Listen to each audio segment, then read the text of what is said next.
प्रिय दर्शक बंधु, बुधवार का यह पावन और मंगलकारी दिन भगवान श्री गणेश और माता लक्ष्मी की कृपा प्राप्त करने का दिव्य अवसर है।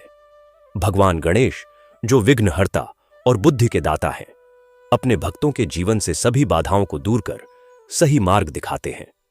वहीं माता लक्ष्मी सुख, शांति, समृद्धि और स्थिर धन का आशीर्वाद प्रदान करती है। कहा जाता है कि जो व्यक्ति श्रद्धा और विश्वास के साथ बुधवार के दिन गणेश लक्ष्मी की कथा सुनता है, उसके जीवन में धीरे धीरे परेशानियां कम होने लगती हैं, रुके हुए कार्य बनने लगते हैं और मन में सकारात्मक ऊर्जा का संचार होने लगता है। दर्शक बंधु, जीवन में कई बार ऐसा समय आता है जब मेहनत करने के बाद भी सफलता नहीं मिलती, धन टिकता नहीं, मन अशांत रहता है और हर कार्य में बाधाएं आने लगती है। ऐसे समय में भगवान गणेश की कृपा बुद्धि और सही दिशा देती है और माता लक्ष्मी जीवन में सुख एवं समृद्धि का प्रकाश भर देती है। इसलिए आज केवल कथा सुनिए मत, बल्कि हर शब्द को अपने हृदय में उतारिए। हो सकता है आज का यह पावन बुधवार आपके जीवन में नई आशा, नई सफलता और नई सकारात्मक शुरुआत लेकर आए। यदि आप भगवान श्री गणेश, माता लक्ष्मी और सनातन धर्म से जुड़ी ऐसी ही पावन कथाएं और भक्ति से भरे संदेश सुनना पसंद करते हैं, तो हमारे चैनल सनातन आराध्या को प्रेमपूर्वक सब्सक्राइब अवश्य करें, ताकि आपको हर बुधवार और हर शुभ अवसर पर ऐसी ही दिव्य कथाएं और प्रेरणादायक भक्ति संदेश सबसे पहले मिलते रहें। तो आइए, श्रद्धा, विश्वास और भक्ति के साथ विघ्नहर्ता भगवान श्री गणेश और माता लक्ष्मी का स्मरण करते हुए इस पावन बुधवार कथा का शुभारंभ करते हैं। यह कथा उस समय की है जब बड़े बड़े राजाओं का शासन हुआ करता था। उस समय एक सुंदर और समृद्ध राज्य था जिसका नाम था लक्ष्मीपुर। उस राज्य के राजा थे महाराज वीरेंद्र सिंह। महाराज वीरेंद्र सिंह बहुत ही सरल स्वभाव, दयालु और धर्मप्रिय राजा थे। वह हमेशा अपनी प्रजा को सुखी और प्रसन्न देखना चाहते थे। इसलिए उन्होंने पूरे राज्य में लोगों की सुविधा के लिए अनेक व्यवस्थाएं करवाई थीं। प्यासे यात्रियों के लिए जगह जगह मीठे पानी के कुएं खुदवाए थे और धर्म कर्म करने वाले लोगों के लिए उन्होंने भगवान गणेश और माता लक्ष्मी का एक भव्य मंदिर बनवाया था। उस मंदिर की शोभा देखते ही बनती थी। मंदिर के चारों ओर बड़े बड़े पत्थरों से निर्मित चहार दीवारी थी। मंदिर के द्वार पर सोने के पत्र चढ़े हुए थे जो सूर्य की किरणों में जगमगाते थे। मंदिर के भीतर भगवान गणेश की विशाल मूर्ति विराजमान थी, जिसके एक हाथ में मोदक और दूसरे हाथ में वरदान की मुद्रा थी।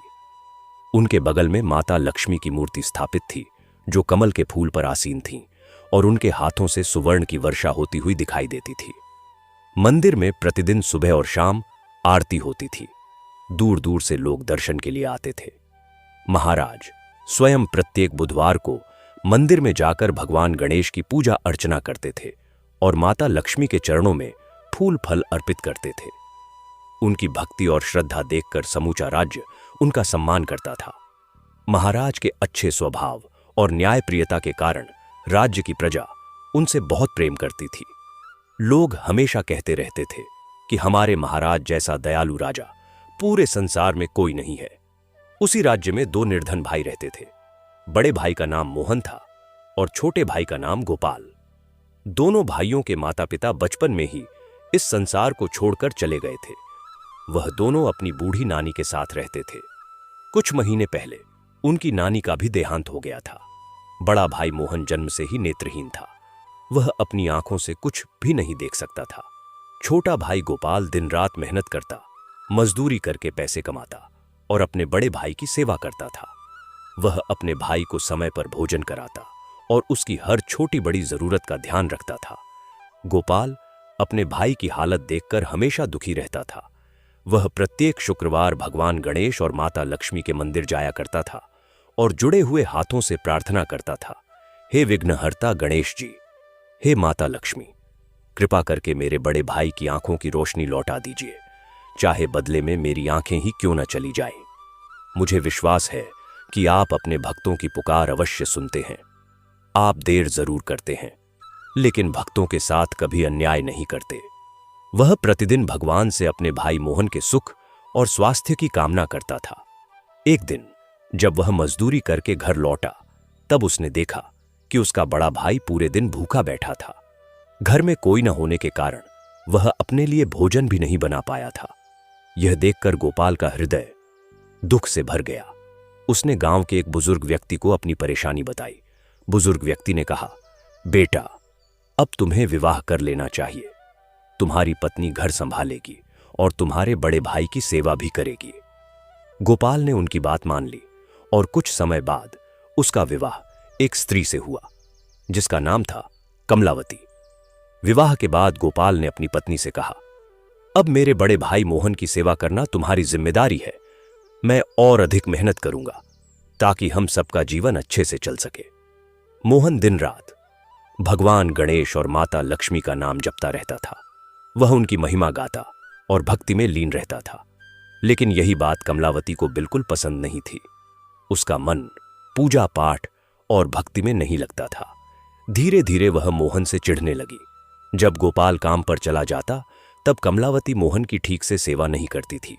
कई बार वह उसे समय पर भोजन भी नहीं देती थी। जब मोहन भगवान गणेश और माता लक्ष्मी की कथा गाता तब कमलावती ऊंची आवाज में उसे डांटने लगती और कहती, अगर तुमने यह सब भजन कीर्तन बंद नहीं किया तो कल से तुम्हारा खाना पीना सब बंद कर दूंगी। कमलावती का स्वभाव दिन प्रतिदिन और अधिक कठोर होता जा रहा था। वह सुबह उठती तो सबसे पहले अपनी पड़ोसिनों के घर जाती। गली में 4-5 ऐसी महिलाएं थीं जो दिन भर एक दूसरे के घर बैठकर गप्पे मारती रहती थीं। कमलावती उन्हीं महिलाओं की मंडली में जा बैठती। वे सब मिलकर इस घर की बात, उस घर की बात, किसकी बहू कैसी है, किसका पति कैसा है, इन सब बातों में घंटों बिता देती थीं। कभी कभी तो वे सुबह से लेकर दोपहर तक बातों में ही खो जाती थीं। इधर बेचारा मोहन घर में अकेला बैठा रहता था। उसे भूख लगती थी परंतु वह आंखों से देख नहीं सकता था, इसीलिए स्वयं कुछ बना भी नहीं सकता था। वह पानी के लिए तड़पता, खाने के लिए तड़पता, लेकिन घर में कोई उसकी सुनने वाला नहीं था। जब कभी कमलावती अपनी पड़ोसिनों से मिलकर घर लौटती तब उसका मन और भी उग्र रहता था। उन महिलाओं के बीच बैठकर उसने यह मान लिया था कि जेठ को घर में रखना एक बड़ा बोझ है और एक अंधा जेठ तो और भी बड़ी मुसीबत है। धीरे धीरे कमलावती ने मोहन को काम करवाना शुरू किया। वह आते ही हुक्म देती, मोहन जाओ और कुएं से पानी भर लाओ। मोहन बेचारा बिना कुछ कहे लाठी पकड़कर निकल पड़ता। वह ठोकरें खाता, गिरता, उठता, लेकिन अपनी भावनाएं मन में ही दबाकर काम करता रहता।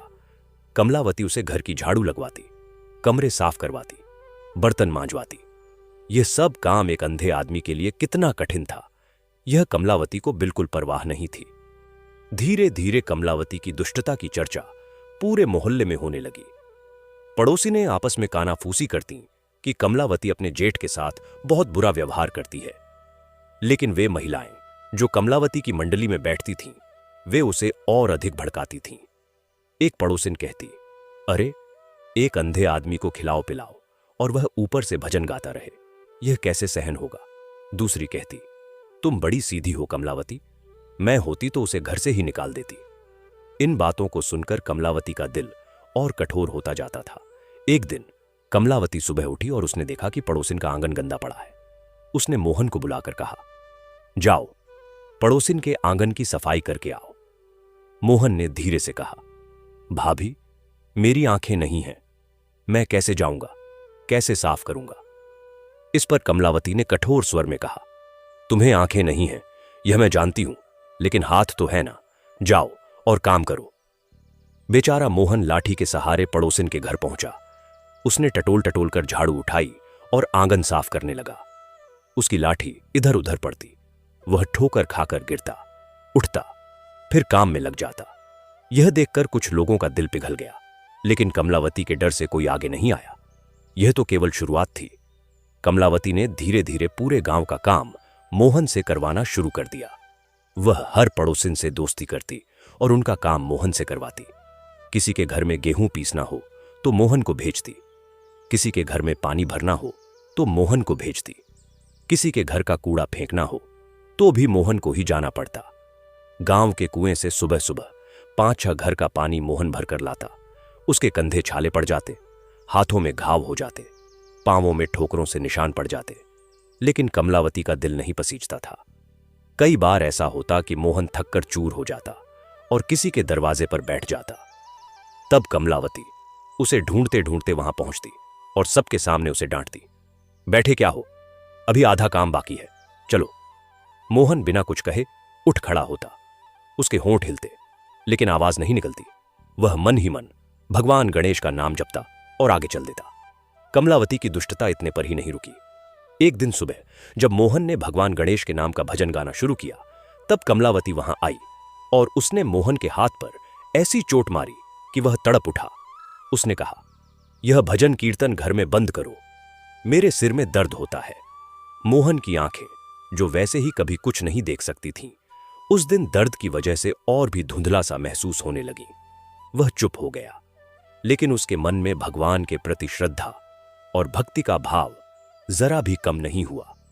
वह मन ही मन बिना आवाज के भगवान गणेश और माता लक्ष्मी का स्मरण करता रहता था। एक शाम जब गोपाल काम से लौटा तो उसने देखा कि मोहन के हाथ पर चोट का निशान है। उसने पूछा, भैया यह क्या हुआ? मोहन ने कुछ नहीं कहा। वह भला क्या कहता, अपने छोटे भाई का घर टूटे, यह वह नहीं चाहता था। उसने कहा, कुछ नहीं गोपाल, काम करते करते लग गई। गोपाल संतुष्ट हो गया और अंदर चला गया। लेकिन उस रात जब घर में सब सो गए, तब मोहन अकेला बैठा रहा और उसकी आंखें, जो कुछ देख नहीं सकती थीं, उस रात बह बह कर रोती रहीं। उसने भगवान गणेश की मूर्ति की दिशा में हाथ जोड़कर कहा, हे गजानन, हे गणपति, हे बुद्धि के दाता, हे विघ्नहर्ता, मैं जानता हूं कि यह सब मेरे पूर्व जन्म के कर्मों का फल है। मैं शिकायत नहीं करता, लेकिन हे प्रभु, इस जीवन में इतनी शक्ति दे दो कि मैं तुम्हारे नाम का स्मरण करता हुआ इस कष्ट को सह सकूं। उस रात की बात अलग थी। वह घर के एक कोने में बैठा था। बाहर आंगन में चांद की चांदनी बिखरी हुई थी। मोहन को चांद दिखता नहीं था, लेकिन उसे उसकी शीतलता महसूस होती थी। उसने मन में कहा, भगवान, तू भी इसी चांद की तरह है। मुझे दिखता नहीं है, लेकिन तेरी शीतलता महसूस होती है, तेरा सहारा महसूस होता है, तेरी कृपा महसूस होती है। दिन बीतते गए और कमलावती की निर्दयता का कोई अंत नहीं था। एक दिन गांव की सबसे बड़ी और सबसे अधिक गप्पे मारने वाली महिला, जिसका नाम था सुखिया, उसके घर आई। सुखिया बहुत बड़ी बातूनी थी। वह सुबह से शाम तक किसी न किसी के घर बैठकर गप्पे मारती थी और जिसके घर जाती, वहां का सारा काम उस घर के लोगों से करवाती। कमलावती और सुखिया की बड़ी गहरी दोस्ती थी। जब सुखिया आई तो उसने कमलावती से कहा, बहन, मेरे घर में आज बड़े सेठ जी आने वाले हैं। मुझे घर साफ करवाना है, आंगन लीपना है, बर्तन चमकाने हैं। क्या मोहन को भेज सकती हो? कमलावती ने झट से मोहन को बुलाकर कहा, जाओ सुखिया के घर का काम करके आओ और ध्यान रखो, जल्दी करना। मोहन एक बार फिर लाठी लेकर निकल पड़ा। सुखिया के घर पहुंचकर उसने काम शुरू किया। सुखिया ने उसे आंगन में झाड़ू बुहारू करवाया, कोनों में जमी धूल साफ करवाई, पानी के मटके साफ करवाए।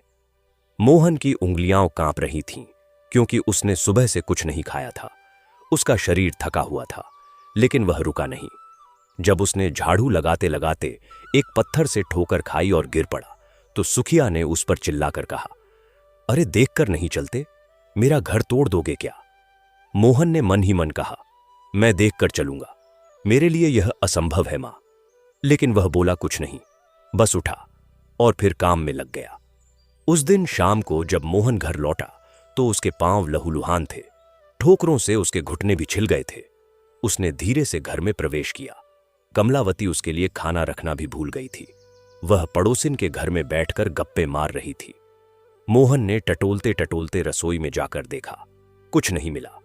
उसने पानी पीकर अपनी भूख मिटाने की कोशिश की और उस कोने में जा बैठा जहां उसने मन में भगवान गणेश की मूर्ति स्थापित की थी। उसने अपनी थकी हुई आवाज में गाना शुरू किया, गणपति बप्पा मोरया, मंगल मूर्ति मोरया, तू ही मेरा सहारा है, तू ही मेरा द्वारा है। उसकी आवाज कांप रही थी, उसके गले में दर्द था, उसकी सांसें भारी थीं, लेकिन उसके भजन में जो श्रद्धा थी, जो विश्वास था, जो प्रेम था, वह अटूट था। उसकी आंखों से आंसू बह रहे थे, लेकिन उसके होठों पर भगवान गणेश का नाम था। तभी कमलावती आई। उसने मोहन को भजन गाते देखा तो उसका पारा चढ़ गया। उसने मोहन के पास आकर उसकी पीठ पर एक ऐसी चपत मारी कि वह आगे की तरफ झुक गया। उसने कहा, मैंने कहा था ना कि यह सब बंद करो। मेरे सिर में दर्द होता है तुम्हारे इस शोर से। बंद करो यह भजन वजन। मोहन चुप हो गया, लेकिन उसकी मौन आंखों से आंसू बहते रहे। वह आंसू किसी को दिखते नहीं थे, क्योंकि घर में रात का अंधेरा था और दीपक भी नहीं जल रहा था। यह सिलसिला कई महीनों तक चला। हर दिन कमलावती उसे पड़ोसिनों के घर काम करवाने भेजती। कभी कभी तो वह गांव के दूसरे छोर पर जो धनी परिवार थे, उनके घर भी मोहन को भेज देती। उन घरों में जाकर मोहन अनाज कूटता, पानी भरता, जानवरों को चारा डालता। वह अंधा था, इसलिए कई बार काम ठीक से नहीं हो पाता था। तब वे लोग उसे डांटते। कभी कभी तो धनी घरों के लोग उसे धक्का भी दे देते और कहते, अंधे को भेजती है काम के लिए, कोई सीधा आदमी नहीं मिलता। इन सब अपमानों को सहते सहते मोहन का शरीर क्षीण होता जा रहा था।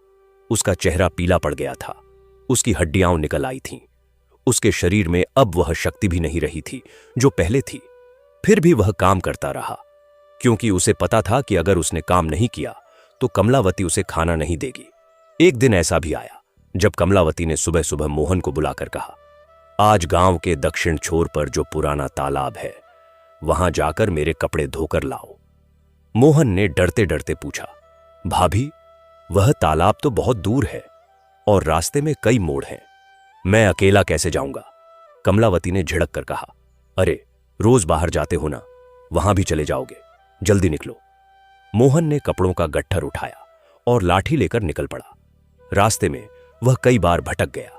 एक बार वह एक खेत में गिर गया, एक बार उसे किसी ने देखा और रास्ता बताया।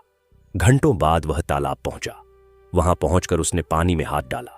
पानी ठंडा था। उसने कपड़े धोने शुरू किए। उसकी उंगलियां कांप रही थीं। वह ठंडे पानी से कपड़े रगड़ता रहा। उसके घुटने तालाब के किनारे की कठोर मिट्टी पर थे। उसकी पीठ झुकी हुई थी। उसके आंसू तालाब के पानी में गिरते जा रहे थे। उसने उस क्षण भगवान गणेश से कहा, प्रभु, इस जीवन में इतना कष्ट क्यों? क्या मैंने पूर्व जन्म में ऐसा कोई पाप किया था? हे देवाधिदेव, हे एकदंत, हे गजमुख, हे प्रथम पूज्य, मेरी सुनो। मैं हार नहीं रहा, लेकिन मेरी शक्ति क्षीण होती जा रही है।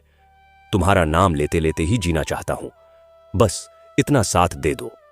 उस दिन कपड़े धोकर जब वह घर लौटा तो सूरज ढल चुका था। कमलावती ने दरवाजे पर खड़े होकर कहा, इतनी देर क्यों लगाई? मुझे पता था तुम काम के नहीं हो। मोहन ने कुछ नहीं कहा। उसने कपड़ों का गट्ठर रख दिया और अपने कोने में चला गया। गोपाल जब भी काम से लौटता तो वह थका होता था। उसे पता नहीं था कि उसके घर में दिन भर क्या होता है। कमलावती उसके सामने हमेशा अच्छी बनी रहती थी। वह गोपाल को प्रेम से खाना परोसती, उसकी देखभाल करती और मोहन के बारे में कहती कि उसे सब दिया जाता है। गोपाल सरल स्वभाव का था और उसे शक करने की आदत नहीं थी। वह मान लेता था कि घर में सब ठीक है। लेकिन एक रात गोपाल देर से सोया और उसने देखा कि मोहन सोया नहीं है। उसने धीरे से पूछा, भैया क्या हुआ, नींद नहीं आई? मोहन ने कहा, नहीं गोपाल, सब ठीक है। लेकिन उस रात की नीरवता में गोपाल को महसूस हुआ कि कुछ तो है जो वह नहीं जानता। वह उठकर बाहर आया तो उसने देखा कि मोहन के हाथों पर पुराने घावों के निशान हैं। उसके पांव में जगह जगह चोट के दाग हैं। उसका दिल भर आया, लेकिन वह कुछ कर नहीं सका, क्योंकि उसे डर था कि अगर उसने कमलावती से कुछ कहा तो घर में कलह होगी। इसी उधेड़-बुन में दिन बीतते रहे। मोहन का शरीर और भी कमजोर होता गया। कमलावती की निर्दयता और भी बढ़ती गई। गांव की कुछ महिलाएं कानाफूसी करतीं, लेकिन कोई खुलकर नहीं बोलता था। मोहन हर दिन भगवान गणेश से प्रार्थना करता और फिर काम में निकल जाता।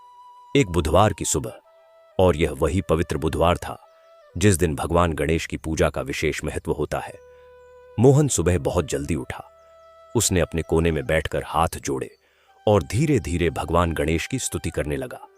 एयुएम गम गणपतये नमः, वक्रतुंड महाकाय, सूर्यकोटि संप्रभ, निर्विघ्नं कुरु मे देव, सर्वकार्येषु सर्वदा। उसकी आवाज में जो करुणा थी, जो दर्द था, जो श्रद्धा थी, वह ऐसी थी जैसे आकाश को भेद कर सीधे स्वर्ग तक पहुंच जाए। और सच में वह पुकार स्वर्ग तक पहुंची। उस क्षण स्वर्गलोक में भगवान गणेश अपने आसन पर विराजमान थे। उनके एक हाथ में मोदक था और दूसरे हाथ में परशु। उनके सामने माता लक्ष्मी बैठी थीं। वे दोनों उस पल पृथ्वी के अनेक भक्तों की पुकार सुन रहे थे। भगवान गणेश की बड़ी बड़ी आंखें, जो सारे ब्रह्मांड को देख सकती थीं, अचानक लक्ष्मीपुर राज्य के एक छोटे से घर के अंधेरे कोने पर टिक गईं। उन्होंने देखा एक नेत्रहीन मनुष्य, जिसका शरीर कष्टों से भरा है, जिसके हाथों पर घावों के निशान हैं, जिसके पांव ठोकरों से छिले हुए हैं, जो पिछले कई महीनों से भूख और अपमान सह रहा है।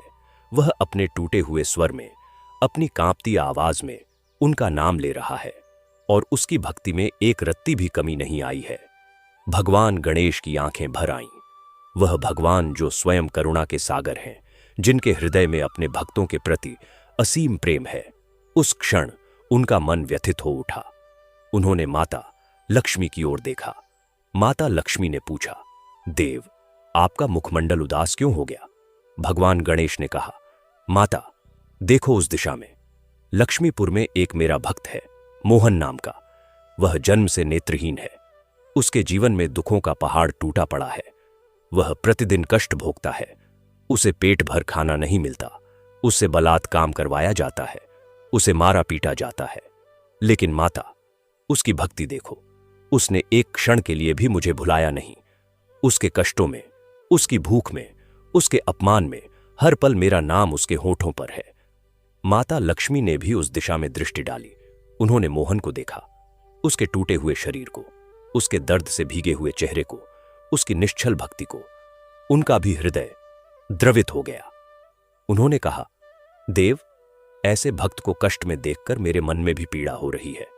कुछ करना चाहिए। भगवान गणेश ने कहा, हां माता, इस भक्त की परीक्षा हो चुकी है।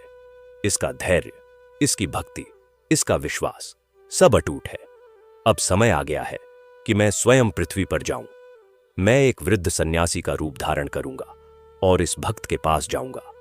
उसे मैं अपनी उपस्थिति का अनुभव करवाऊंगा और उसके जीवन में जो अंधकार है उसे मैं दूर करूंगा। माता लक्ष्मी ने पूछा, देव, क्या आप उसे अभी ही दर्शन देंगे? भगवान गणेश ने कहा, नहीं माता, मैं पहले उसे थोड़ी और परीक्षा लूंगा। मैं जानना चाहता हूं कि विपत्ति के घड़े में भी वह मुझ पर विश्वास रखता है या नहीं। फिर जब उसका विश्वास पूरी तरह परखा जाएगा, तब मैं अपना काम करूंगा। माता लक्ष्मी ने कहा, जैसी आपकी इच्छा देव। लेकिन एक बात और, इस भक्त के जीवन में जो स्त्री है, जो उसे कष्ट दे रही है, उसके बारे में क्या होगा? भगवान गणेश ने मुस्कुराकर कहा, माता, प्रत्येक प्राणी अपने कर्मों का फल भोगता है। जो व्यक्ति मेरे भक्त को कष्ट देता है, वह भी अपने कर्मों का फल अवश्य पाएगा। लेकिन मैं चाहता हूं कि यह सब कुछ ऐसे हो जिससे सभी को ज्ञान प्राप्त हो, कमलावती को भी। और इसी के साथ भगवान गणेश ने अपना निश्चय किया। उन्होंने अपनी दिव्य शक्ति से एक वृद्ध ब्राह्मण सन्यासी का रूप धारण किया। उनके शरीर पर भगवा वस्त्र था। उनके माथे पर विभूति की 3 लकीरें थीं। उनके हाथ में एक छोटी सी कमंडल थी और दूसरे हाथ में एक दंड। उनकी आंखें बड़ी बड़ी और शांत थीं, जिनमें एक विलक्षण तेज था। उनकी चाल में एक असाधारण गरिमा थी। उनकी आवाज गहरी और मधुर थी। वे एक साधारण वृद्ध की तरह दिखते थे, लेकिन उनके आसपास एक अजीब सी दिव्य आभा थी, जो अनुभव करने पर तो महसूस होती थी, लेकिन सामान्य दृष्टि से दिखती नहीं थी। इस रूप में भगवान गणेश लक्ष्मीपुर राज्य की ओर चले। उनके चरण जहां जहां पड़ते, वहां वहां की मिट्टी पवित्र हो जाती। जिस रास्ते से वे गुजरे, उस रास्ते के पेड़ पौधे थोड़े थोड़े अधिक हरे लगने लगे। जो लोग उनके पास से गुजरे, उन्हें मन में एक अजीब सी शांति का अनुभव हुआ। वे लक्ष्मीपुर के उस मोहल्ले में पहुंचे जहां मोहन रहता था। वह बुधवार का दिन था। सूरज सिर पर था। गर्मी तेज थी। मोहन उस दिन सुबह से कमलावती के हुक्म पर कई पड़ोसिनों के घरों का काम करके लौटा था और थककर अपने कोने में बैठा था। उसने आज भोजन नहीं किया था। कमलावती बाहर गई हुई थी और उसने मोहन के लिए कुछ रखा नहीं था। उस क्षण वृद्ध सन्यासी, जो वास्तव में भगवान गणेश थे, उस घर के दरवाजे पर आकर खड़े हुए। उन्होंने हल्की सी आवाज में कहा, राम राम, कोई है घर में? मोहन ने आवाज सुनी। वह उठा और टटोलते टटोलते दरवाजे की तरफ आया। उसने पूछा, कौन है? वृद्ध सन्यासी ने कहा, बेटा, मैं एक थका हुआ यात्री हूं, बहुत दूर से आया हूं। क्या थोड़ा पानी मिलेगा? मोहन ने तुरंत कहा, हाँ बाबा जरूर, आइए अंदर आइए। उसने टटोलते टटोलते वृद्ध को अंदर लाने की कोशिश की। वृद्ध ने उसका हाथ थाम लिया और कहा, बेटा तुम नेत्रहीन हो। मोहन ने कहा, हां बाबा, जन्म से।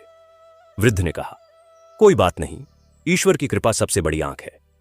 मोहन ने मटके से पानी निकाला। उसके हाथ कांप रहे थे।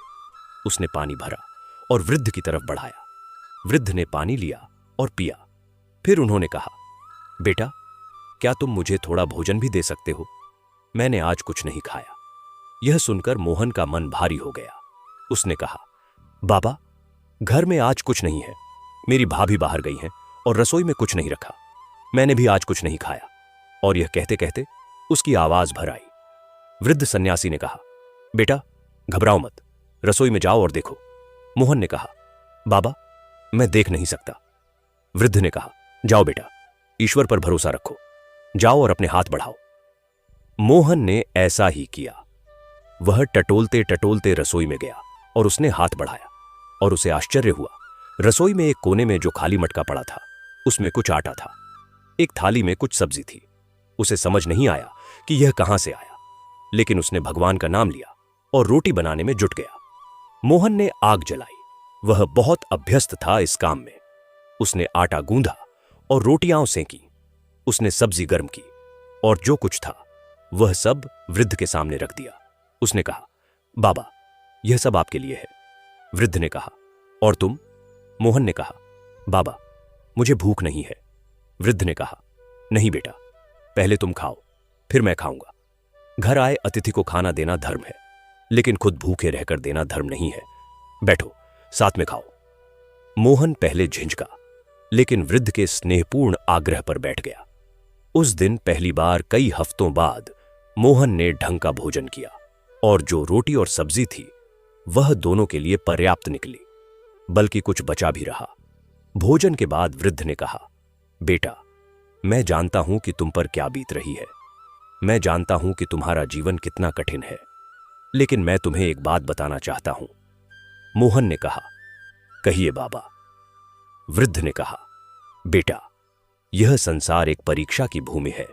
यहां हर प्राणी को कुछ न कुछ कष्ट मिलता है, लेकिन जो व्यक्ति कष्ट में भी ईश्वर का स्मरण नहीं छोड़ता, जो विपत्ति में भी भक्ति का दामन थामे रखता है, उसे ईश्वर अवश्य मुक्त करता है। देर हो सकती है, लेकिन अंधेर नहीं। मोहन ने कहा, बाबा मैं भी यही मानता हूं, लेकिन कभी कभी मन में एक प्रश्न उठता है, क्या भगवान सचमुच सुनते हैं? मैं रोज उनसे प्रार्थना करता हूं, रोज उनका नाम लेता हूं, लेकिन मेरी परिस्थिति नहीं बदलती। वृद्ध ने गहरी सांस ली और कहा, बेटा यह प्रश्न स्वाभाविक है, लेकिन सुनो, एक बीज जब धरती में बोया जाता है तो वह तुरंत पेड़ नहीं बन जाता। वह पहले टूटता है, फिर जड़ पकड़ता है, फिर अंकुरित होता है, फिर बढ़ता है। भक्ति भी ऐसी ही है। और भगवान गणेश जो सभी विघ्नों को हरने वाले हैं, वे तुम्हारी बात सुन रहे हैं। बस थोड़ा और धैर्य रखो। मोहन की आंखों से आंसू बहने लगे। उसने कहा, बाबा जब भी मैं भगवान का नाम लेता हूं तब कुछ ऐसा लगता है जैसे वे पास हैं, जैसे कोई मेरे सिर पर हाथ रख दे। यह अनुभव झूठा कैसे हो सकता है? वृद्ध ने मुस्कुराकर कहा, यह अनुभव बिल्कुल सच्चा है बेटा। भगवान सच में पास हैं, बहुत पास। मोहन को उस क्षण एक अजीब सी अनुभूति हुई। उसे लगा कि उस वृद्ध की आवाज में कुछ असाधारण है। उस आवाज में एक ऐसी मिठास थी जो उसने पहले कभी नहीं सुनी थी। एक ऐसी गर्माहट थी जो उसके रोम रोम में समा गई। वृद्ध ने कहा, बेटा मैं तुम्हें एक कथा सुनाना चाहता हूं। यह कथा भगवान गणेश और माता लक्ष्मी की है। इस कथा को सुनने से मन में शांति आती है और भगवान की कृपा प्राप्त होती है। क्या तुम सुनोगे? मोहन ने तुरंत कहा, हां बाबा, जरूर सुनाइए। भगवान गणेश और माता लक्ष्मी की कथा सुनना तो मेरे प्राणों का आनंद है। और तब वृद्ध सन्यासी ने, जो वास्तव में साक्षात भगवान गणेश थे, अपनी मधुर गहरी आवाज में कथा सुनानी शुरू की। वृद्ध ने कहा, बेटा यह उन दिनों की बात है जब इस धरती पर देवता और मनुष्य दोनों साथ साथ रहते थे। उस समय स्वर्गलोक और पृथ्वीलोक के बीच का पर्दा इतना पतला था कि कभी कभी देवता स्वयं पृथ्वी पर आ जाते थे। उस समय भगवान गणेश की महिमा की चर्चा तीनों लोकों में होती थी। वे प्रथम पूज्य थे, अर्थात किसी भी कार्य को आरंभ करने से पहले उनकी पूजा की जाती थी। यह परंपरा स्वयं भगवान शिव और माता पार्वती ने स्थापित की थी। एक समय की बात है, कैलाश पर्वत पर भगवान शिव और माता पार्वती विराजमान थे। उनके दोनों पुत्र कार्तिकेय और गणेश वहां थे। उस दिन एक दिव्य फल प्रकट हुआ। वह फल ऐसा था जो खाने से असीम ज्ञान, सुख और समृद्धि प्राप्त होती थी। भगवान शिव ने कहा कि यह फल उसे मिलेगा जो इस पूरे ब्रह्मांड की परिक्रमा सबसे पहले करके आएगा। कार्तिकेय अपने वाहन मयूर पर सवार होकर तुरंत निकल पड़े। वे बड़े तेज गति से ब्रह्मांड की परिक्रमा पर निकल गए। लेकिन गणेश जी, जिनका वाहन एक छोटा सा मूषक था, रुक गए। सब सोचने लगे कि गणेश यह परिक्रमा कैसे करेंगे, लेकिन गणेश ने मुस्कुराकर अपने माता पिता की ओर देखा और फिर उनके चारों ओर 3 बार परिक्रमा की। भगवान शिव ने पूछा, गणेश, यह क्या किया? गणेश ने कहा, पिताजी, जो व्यक्ति अपने माता पिता की परिक्रमा करता है उसे संपूर्ण ब्रह्मांड की परिक्रमा का फल मिलता है, क्योंकि माता पिता में ही समस्त ब्रह्मांड समाया हुआ है। भगवान शिव प्रसन्न हो गए। माता पार्वती की आंखें आनंद से भर आईं। उन्होंने वह दिव्य फल गणेश को दे दिया। जब कार्तिकेय ब्रह्मांड की परिक्रमा करके लौटे तो उन्हें पता चला कि फल गणेश को मिल गया है। वे थोड़े दुखी हुए, लेकिन जब उन्हें पूरी बात पता चली तो उन्होंने भी अपने बड़े भाई की बुद्धि की सराहना की। इसी घटना के बाद भगवान गणेश को सर्वप्रथम पूजे जाने का वरदान मिला और उनकी बुद्धि की, उनके विवेक की, उनकी चतुराई की कथा पूरे ब्रह्मांड में फैल गई। मोहन मंत्रमुग्ध होकर सुन रहा था। उसका मुख खुला था, उसकी सांसें थमी हुई थीं। उसने कहा, बाबा, आगे बताइए। वृद्ध सन्यासी ने कहा, बेटा, अब सुनो माता लक्ष्मी की कथा। यह उन दिनों की बात है जब समुद्र मंथन हुआ था। देवताओं और असुरों ने मिलकर समुद्र का मंथन किया था। उस मंथन से अनेक रत्न निकले, विष भी, अमृत भी, और उसी मंथन से प्रकट हुई माता लक्ष्मी। वे एक कमल के फूल पर विराजमान थीं। उनका रूप इतना दिव्य था, उनकी आभा इतनी तेजस्वी थी कि सारे देव और असुर चकित रह गए। माता लक्ष्मी के प्रकट होते ही स्वर्ग से पुष्पों की वर्षा हुई। सभी देवताओं ने उनका अभिवादन किया और माता लक्ष्मी ने भगवान विष्णु को अपना वर चुना। वे श्री हरि विष्णु की अर्धांगिनी बनी। तभी से वे क्षीर सागर में भगवान विष्णु के साथ निवास करती हैं। लेकिन एक बार एक ऐसी घटना हुई जो इस पूरी कथा का आधार है। बहुत पुराने समय में एक संत थे जिनका नाम था महर्षि दुर्वासा। वे बड़े तेजस्वी और ज्ञानी थे, लेकिन उनका स्वभाव थोड़ा क्रोधी था। एक बार वे देवराज इंद्र से मिलने गए। उन्होंने इंद्र को एक दिव्य पारिजात पुष्प की माला दी जो उन्हें स्वयं माता लक्ष्मी ने दी थी। उस माला में माता लक्ष्मी का वास था। देवराज इंद्र ने वह माला लेकर अपने हाथी ऐरावत के गले में डाल दी। ऐरावत ने उसे सूंड से उठाकर धरती पर फेंक दिया। जब महर्षि दुर्वासा ने यह देखा तो वे क्रोधित हो गए। उन्होंने कहा, इंद्र, तुमने माता लक्ष्मी की माला का अपमान किया है, इसलिए अब माता लक्ष्मी तुम्हारे स्वर्गलोक से चली जाएंगी। और ऐसा ही हुआ। माता लक्ष्मी स्वर्गलोक छोड़कर क्षीर सागर में चली गईं। उनके जाने के बाद स्वर्गलोक में दरिद्रता आ गई।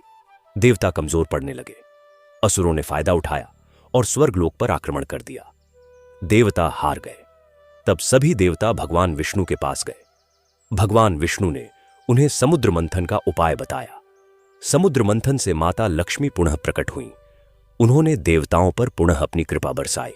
स्वर्गलोक फिर से समृद्ध हो गया। इस कथा से यह शिक्षा मिलती है बेटा, जहां माता लक्ष्मी का आदर होता है, जहां उनकी कृपा होती है, वहां समृद्धि होती है, और जहां उनका अनादर होता है, जहां उनकी भक्ति नहीं होती, वहां दरिद्रता आती है। मोहन ने कहा, बाबा, बड़ी सुंदर कथा है, लेकिन मेरे मन में एक प्रश्न है। हम गरीब लोग माता लक्ष्मी की आराधना कैसे करें? हमारे पास महंगे फूल, महंगे धूप दीप नहीं होते, तो क्या माता हमारी सुनती है? वृद्ध सन्यासी ने स्नेह से कहा, बेटा, माता लक्ष्मी और भगवान गणेश को फूल, धूप दीप नहीं चाहिए। उन्हें चाहिए सच्चा मन, सच्ची श्रद्धा, सच्चा प्रेम। एक कच्चा फूल भी जब सच्चे मन से चढ़ाया जाता है तो वह सोने के कमल से भी अधिक प्रिय होता है। एक झरने का जल भी जब श्रद्धा से चढ़ाया जाता है तो वह पंचामृत से भी अधिक स्वीकार्य होता है।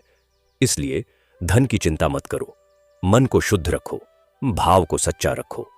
मोहन ने पूछा, बाबा, क्या कोई विशेष दिन है जब भगवान गणेश की पूजा करने से अधिक फल मिलता है?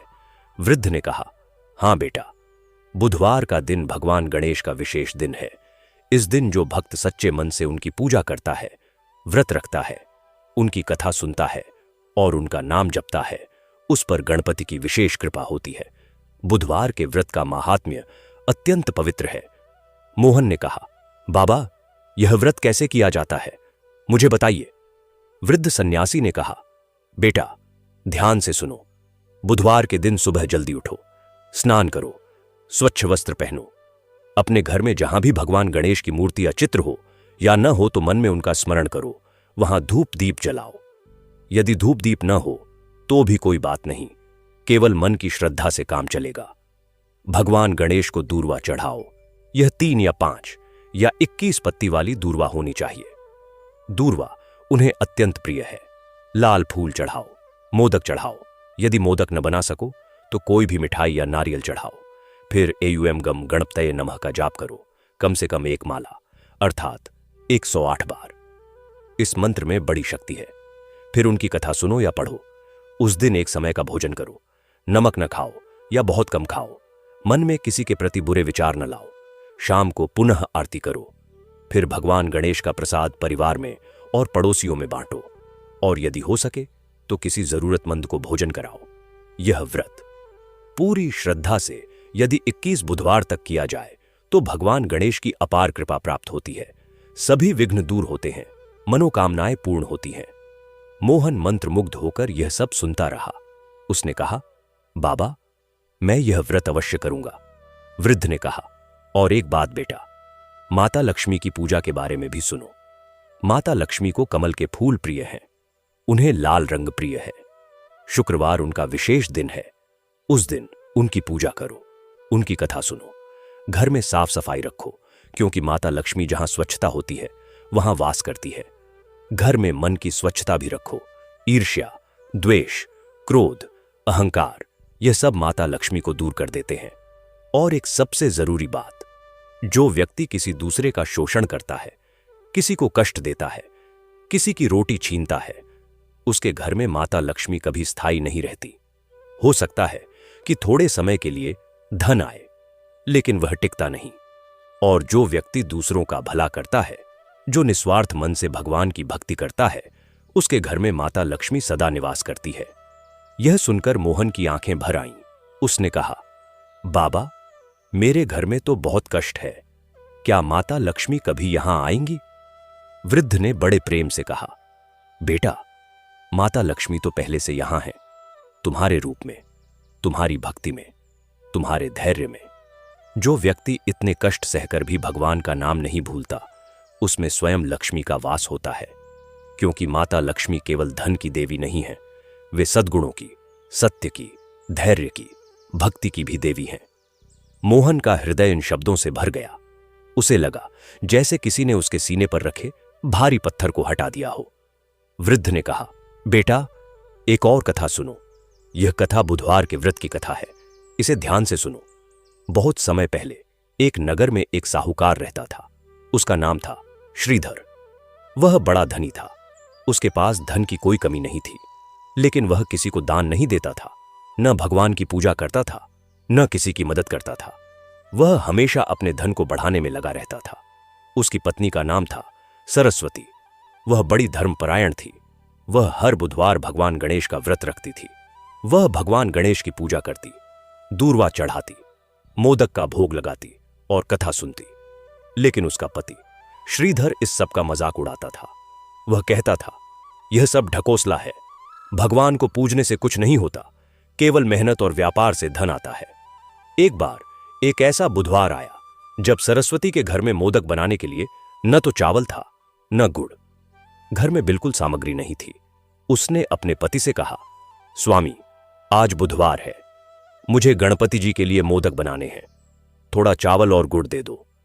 श्रीधर ने झिड़क कर कहा, मैंने कहा ना, यह सब बेकार है, एक दाना भी नहीं दूंगा इस मूर्खता के लिए। सरस्वती दुखी हो गई, लेकिन उसने हार नहीं मानी। उसने अपने मन में भगवान गणेश को याद किया और कहा, हे गणपति, मेरे पास कुछ नहीं है आपको अर्पित करने के लिए, लेकिन मेरा मन अर्पित करती हूं, मेरी श्रद्धा अर्पित करती हूं। उसने बिना कुछ बनाए केवल भगवान गणेश का ध्यान करते हुए पूरा व्रत रखा। उसी दिन श्रीधर के एक बड़े व्यापार में भारी घाटा हो गया। उसने जो माल बाहर भेजा था वह रास्ते में डाकुओं ने लूट लिया। श्रीधर को भारी नुकसान हुआ। वह घर आया और रोने लगा। तब सरस्वती ने कहा, स्वामी, मैं नहीं जानती कि यह क्यों हुआ, लेकिन मैं जानती हूं कि भगवान गणेश की कृपा से ही सब ठीक हो सकता है। श्रीधर ने कहा, ठीक है, मैं भी तुम्हारे साथ पूजा करूंगा, लेकिन मुझे नहीं पता कि भगवान इसे सुनते हैं या नहीं। अगले बुधवार सरस्वती ने पूजा की और इस बार श्रीधर ने भी साथ बैठकर पूजा की। उसने मन में सच्चे दिल से क्षमा मांगी और कहा, हे गजानन, मुझे क्षमा करो। मैंने आपकी भक्ति का उपहास किया, मैंने अपनी पत्नी को रोका, मुझे माफ कर दो। उसी दिन शाम को उसके पास एक दूत आया जिसने बताया कि जो माल लूटा गया था वह वापस मिल गया है। डाकुओं को सैनिकों ने पकड़ लिया और सारा माल राजकोष से वापस कर दिया गया। श्रीधर को पहली बार समझ आया कि भगवान की कृपा क्या होती है। उसके बाद से उसने भी सच्चे मन से भगवान गणेश की पूजा शुरू कर दी। वह हर बुधवार व्रत रखने लगा। उसका व्यापार दिन दोगुना रात चौगुना बढ़ने लगा और जो सबसे बड़ी बात हुई, उसका हृदय बदल गया। उसमें दान करने की भावना जागी। उसने गरीबों की मदद शुरू की। उसने मंदिर बनवाए और उसका जीवन सच्चे अर्थ में समृद्ध हो गया। मोहन ने कहा, बाबा, बड़ी सुंदर कथा है। वृद्ध ने कहा, बेटा, यह केवल कथा नहीं है, यह जीवन का सत्य है। जब मनुष्य भगवान की तरफ चलता है तो भगवान उसकी तरफ दौड़ते हैं। अब एक और कथा सुनो। यह माता लक्ष्मी की असीम करुणा की कथा है। बहुत समय पहले एक राज्य में एक गरीब ब्राह्मण रहता था। उसका नाम था शांति प्रसाद। वह बड़ा विद्वान था और भगवान की पूजा पाठ में दिन रात लीन रहता था। लेकिन उसके घर में इतनी दरिद्रता थी कि कभी कभी परिवार को एक समय का खाना भी नसीब नहीं होता था। उसकी पत्नी का नाम था विमला। विमला बड़ी सहनशील थी। वह कभी शिकायत नहीं करती थी। वह भी माता लक्ष्मी की भक्त थी। वह हर शुक्रवार माता लक्ष्मी की पूजा करती थी। एक दिन उनके घर में कुछ भी नहीं था। न अनाज था, न सब्जी थी। बच्चे भूख से रो रहे थे। विमला ने माता लक्ष्मी के सामने दीपक जलाया। एक छोटा सा मिट्टी के दिए में थोड़ा सा तेल था। उसने दीपक जलाकर कहा, मां, मेरे बच्चे भूखे हैं। मैं कुछ मांगती नहीं, लेकिन मां, तुम्हारी जो इच्छा हो वह करो। मुझे तुम पर विश्वास है। उसी रात एक अजीब घटना हुई। जब घर के सब सो गए तब एक साधारण सी स्त्री के रूप में माता लक्ष्मी उस घर में आई। उन्होंने रसोई में जाकर देखा। सच में कुछ नहीं था। उन्होंने वहां रखे खाली बर्तनों को स्पर्श किया और सुबह जब विमला उठी और रसोई में आई तो उसने देखा अनाज के मटके भरे हुए थे, सब्जियां थीं, फल थे। वह चकित रह गई। उसने अपने पति को बुलाया। शांति प्रसाद ने देखा और समझ गया। उसने कहा, यह माता लक्ष्मी की कृपा है। उस दिन से उस घर में कभी अन्न की कमी नहीं हुई। माता लक्ष्मी उस घर में स्थायी रूप से निवास करने लगी, न धन के रूप में बल्कि सद्भाव के रूप में, संतोष के रूप में, परिवार के प्रेम के रूप में। धन भी धीरे धीरे आया, लेकिन उससे पहले घर में शांति आई, प्रसन्नता आई। मोहन ने आंखें पोंछते हुए कहा, बाबा, यह कथा सुनकर मन को बड़ा सुकून मिला। वृद्ध ने कहा, बेटा, अब मैं तुम्हें भगवान गणेश के बुधवार व्रत की पूर्ण विधि बताता हूं और साथ ही उस व्रत की मूल कथा भी सुनाता हूं, जो सुनने से सभी विघ्न दूर होते हैं। बहुत प्राचीन काल में सौराष्ट्र नामक प्रदेश में एक छोटे से गांव में एक किसान रहता था, जिसका नाम था विष्णुदत्त। उसके परिवार में उसकी पत्नी माधुरी और 2 बच्चे थे। विष्णुदत्त बड़ा परिश्रमी था, लेकिन उसकी खेती में हमेशा कुछ न कुछ विघ्न आता रहता था। कभी अतिवृष्टि, कभी सूखा, कभी टिड्डी का आक्रमण। उसकी मेहनत हमेशा बेकार हो जाती थी। एक वर्ष उसने बड़ी मेहनत से खेत जोता, बीज बोए, सिंचाई की। फसल भी अच्छी उगी, लेकिन जब फसल काटने का समय आया तब रात को एक भयंकर आंधी आई और सारी फसल बर्बाद हो गई। विष्णुदत्त बहुत दुखी हो गया। वह खेत में खड़ा होकर रोने लगा। तभी वहां एक वृद्ध ब्राह्मण आए। उन्होंने विष्णुदत्त से पूछा, बेटा, क्यों रो रहे हो? विष्णुदत्त ने अपनी सारी परेशानी बताई। वृद्ध ब्राह्मण ने मुस्कुराकर कहा, बेटा, तुमने कभी भगवान गणेश का बुधवार व्रत किया है? विष्णुदत्त ने कहा, नहीं। वृद्ध ने कहा, तो सुनो, अगले बुधवार से व्रत शुरू करो। 21 बुधवार तक व्रत रखो, विधि विधान से पूजा करो, भगवान गणेश की कथा सुनो और देखो, 1 वर्ष के भीतर तुम्हारे जीवन में बड़ा परिवर्तन आएगा। विष्णुदत्त ने पूछा, बाबा, लेकिन इतनी सामग्री कहां से लाऊंगा पूजा के लिए? वृद्ध ने कहा, बेटा, सामग्री भगवान को नहीं चाहिए, श्रद्धा चाहिए। तुम बस सच्चे मन से बैठो, एक दूर्वा भी चढ़ा दो, भगवान गणेश प्रसन्न हो जाएंगे। विष्णुदत्त ने अगले बुधवार से व्रत शुरू किया। उसने सुबह उठकर स्नान किया, एक छोटे से पत्थर पर भगवान गणेश का ध्यान किया, खेत से दूर्वा लाकर चढ़ाई, एयुएम गम गणपतये नमः का जाप किया और पूरे दिन एक ही बार भोजन किया। पहले बुधवार के बाद उसे लगा कि उसके मन में एक अजीब सी शांति आ गई है। दूसरे बुधवार पर उसे खेत से अच्छी जड़ी बूटियां मिली, जिन्हें उसने बाजार में बेचा और कुछ पैसे मिले। तीसरे बुधवार पर उसकी पत्नी माधुरी को एक पुराना मिट्टी का घड़ा मिला जो जमीन में दबा था। उसमें कुछ पुराने सिक्के थे। इस तरह हर हफ्ते कुछ न कुछ अच्छा होने लगा। जब 21वां बुधवार आया, तब उसने देखा कि उसके खेत में उस वर्ष फसल इतनी अच्छी हुई कि पूरे गांव में सबसे अधिक उपज उसी के खेत से निकली। उसके घर में अन्न भर गया। उसके बच्चे स्वस्थ और प्रसन्न थे। 21वें बुधवार को उसने बड़ा आयोजन किया। भगवान गणेश की विधिवत पूजा की, पड़ोसियों को बुलाया, उन्हें प्रसाद दिया और उसने वह पुरानी कथा भी सुनाई जो उस वृद्ध ब्राह्मण ने उसे सुनाई थी। उस दिन से उस गांव में यह परंपरा चल पड़ी कि हर बुधवार भगवान गणेश का व्रत रखा जाए और कथा सुनी जाए। जो जो व्यक्ति इस व्रत को विधि विधान से करता था, उसके जीवन में भगवान गणेश की कृपा अवश्य बरसती थी। और बेटा, वह वृद्ध ब्राह्मण जो विष्णुदत्त को उपाय देने आए थे, वे कोई और नहीं, स्वयं भगवान गणेश ही थे। वे अपने भक्तों की पुकार सुनकर धरती पर आ जाते हैं। वे कभी वृद्ध के रूप में आते हैं, कभी बच्चे के रूप में, कभी यात्री के रूप में, लेकिन वे आते जरूर हैं। इन शब्दों को सुनते ही मोहन का दिल धड़का। उसे एक अजीब सा एहसास हुआ। उसने कहा, बाबा, यह सुनकर मुझे ऐसा लग रहा है जैसे आप सामान्य नहीं हैं। वृद्ध ने मुस्कुराकर कहा, बेटा, मैं तो एक साधारण यात्री हूं, लेकिन तुम जो अनुभव कर रहे हो उसे मन से दूर मत करो। भगवान हर रूप में मिलते हैं।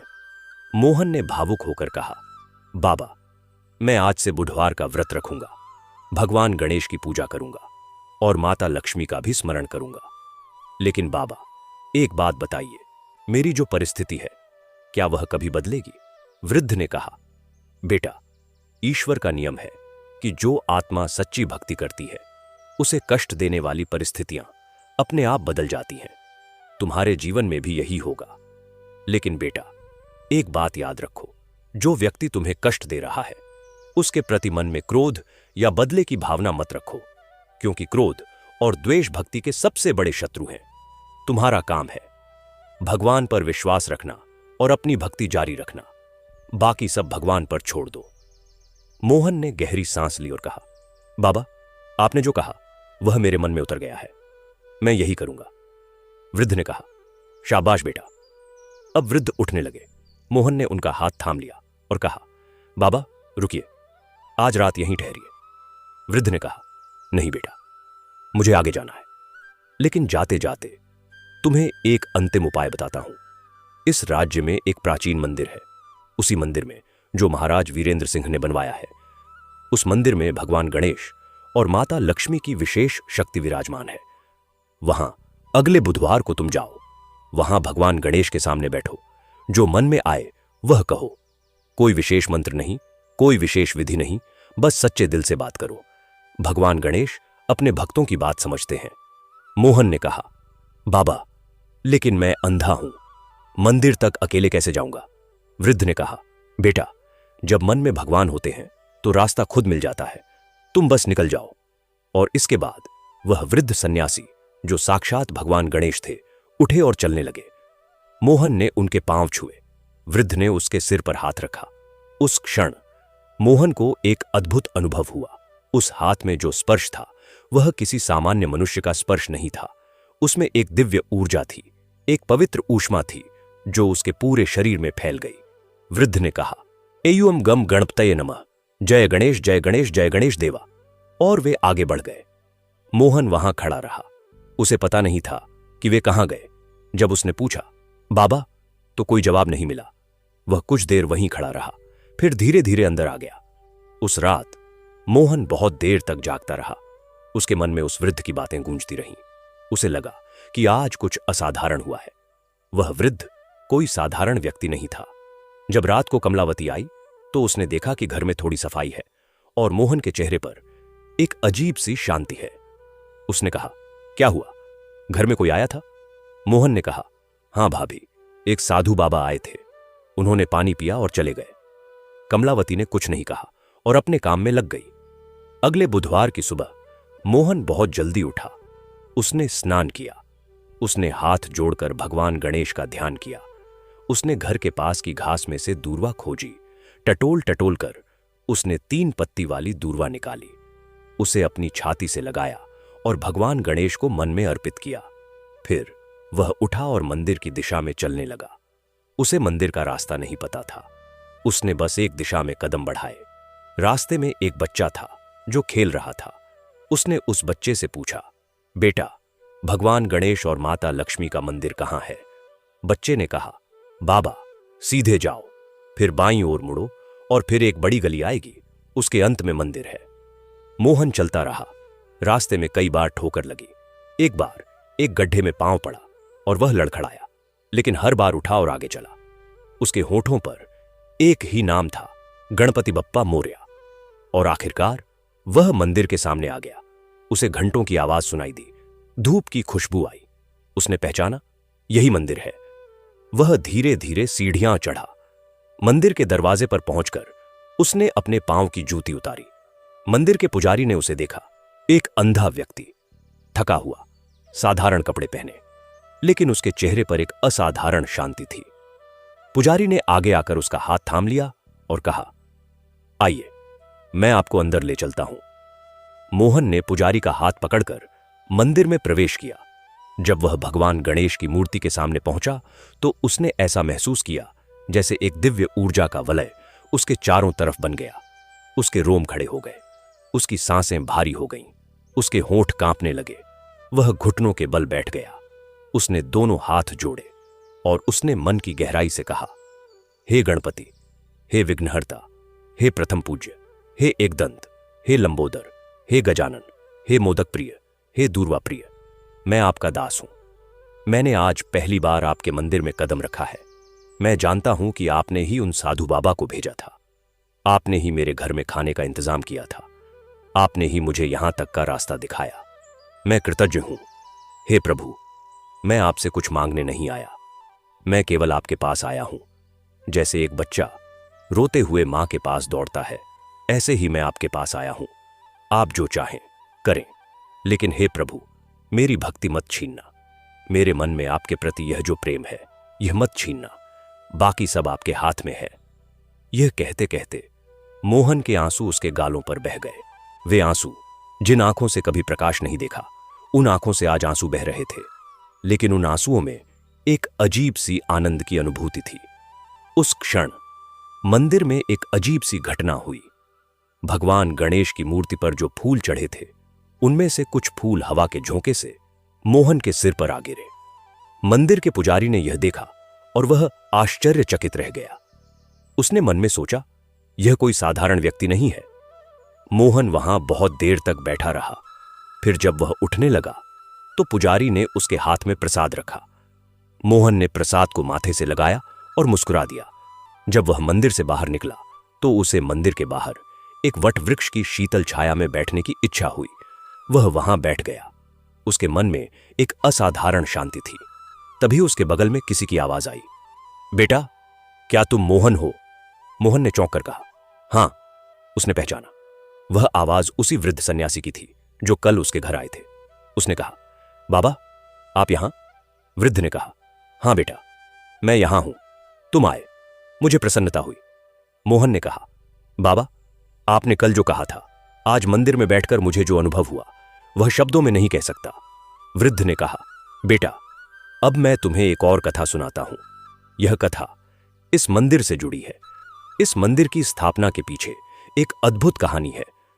बहुत समय पहले इस स्थान पर एक घना जंगल था। उस जंगल में एक साधु रहते थे। उनका नाम था महर्षि गणानंद। वे भगवान गणेश के परम भक्त थे। वे वर्षों से इस जंगल में तप करते थे और भगवान गणेश का ध्यान करते थे। एक दिन जब महर्षि गणानंद ध्यान में बैठे थे, तब उन्हें एक दिव्य ज्योति दिखाई दी। उस ज्योति से एक वाणी सुनाई दी, हे गणानंद, इस स्थान पर मेरा मंदिर बनवाओ। इस स्थान पर मेरी शक्ति निवास करेगी। जो भी भक्त सच्चे मन से यहां आएगा, उसकी पुकार मैं अवश्य सुनूंगा। महर्षि गणानंद ने पूछा, प्रभु, मैं एक साधारण साधु हूं, मंदिर कैसे बनवाऊंगा? आकाशवाणी ने कहा, चिंता मत करो। जब तुम इस स्थान पर खुदाई करोगे तो वहां मेरी एक प्राचीन मूर्ति मिलेगी। उसे वहां स्थापित करो। मंदिर बनाने में राज्य का सहयोग मिलेगा। महर्षि गणानंद ने वैसा ही किया। उस स्थान पर खुदाई की और सच में एक अत्यंत प्राचीन और दिव्य भगवान गणेश की मूर्ति मिली। मूर्ति इतनी सुंदर थी, इतनी तेजस्वी थी कि देखते ही मन में भक्ति का भाव उमड़ पड़े। उस समय महाराज वीरेंद्र सिंह के पूर्वज राजा सत्यवर्धन राज्य करते थे। उन्हें जब यह खबर मिली तो वे स्वयं उस स्थान पर आए। मूर्ति को देखकर उनका मन भर आया। उन्होंने महर्षि गणानंद से कहा, मुनिवर, इस मंदिर का निर्माण मैं करवाऊंगा। और इस तरह इस मंदिर का निर्माण हुआ। उस दिन से इस मंदिर में एक अद्भुत परंपरा है। जो भी भक्त सच्चे मन से आता है, उसे कुछ न कुछ आशीर्वाद मिलता है। कोई आंखों की रोशनी पाता है, कोई रोग मुक्त होता है, कोई संकट से मुक्त होता है। यह मंदिर बड़ा जागृत है बेटा। मोहन ने कहा, बाबा, यह सुनकर मेरा विश्वास और बढ़ गया। वृद्ध ने कहा, अब बेटा, मैं तुम्हें एक बात और बताना चाहता हूं। जिस गांव में तुम रहते हो, वहां एक पुराना टूटा फूटा मंदिर है ना, जिसमें कोई नहीं जाता? मोहन ने सोचकर कहा, हां बाबा, गांव के पूरब में एक पुराना मंदिर है। उसमें भगवान गणेश की टूटी हुई मूर्ति है। वहां कोई पूजा नहीं करता। वृद्ध ने कहा, बेटा, उस मंदिर को साफ करो, उस मूर्ति को स्नान कराओ, उस मंदिर में फिर से पूजा शुरू करो। जो मंदिर उपेक्षित होता है, वहां भगवान की शक्ति सुप्त हो जाती है। जब मंदिर में फिर भक्ति जागती है, तो भगवान की शक्ति भी जागती है। और जब उस मंदिर में भगवान गणेश जागेंगे, तब उस पूरे गांव पर, उस पूरे मोहल्ले पर उनकी कृपा बरसेगी। मोहन ने उत्साहित होकर कहा, बाबा, मैं यह अवश्य करूंगा, लेकिन मैं अंधा हूं, मैं अकेले कैसे करूंगा? वृद्ध ने कहा, बेटा, जब मन में भगवान की सेवा का भाव होता है, तो सहयोगी अपने आप मिल जाते हैं। तुम बस शुरुआत करो। और इसके बाद वृद्ध ने एक बार फिर मोहन के सिर पर हाथ रखा। उस स्पर्श में फिर वही दिव्य ऊर्जा थी। मोहन ने आंखें बंद कर लीं। उस क्षण उसने अपनी बंद आंखों में एक अद्भुत प्रकाश देखा, एक सुनहरा प्रकाश जो उसकी पूरी चेतना में फैल गया। उसने एक पल के लिए भगवान गणेश का स्वरूप अपने मन में देखा।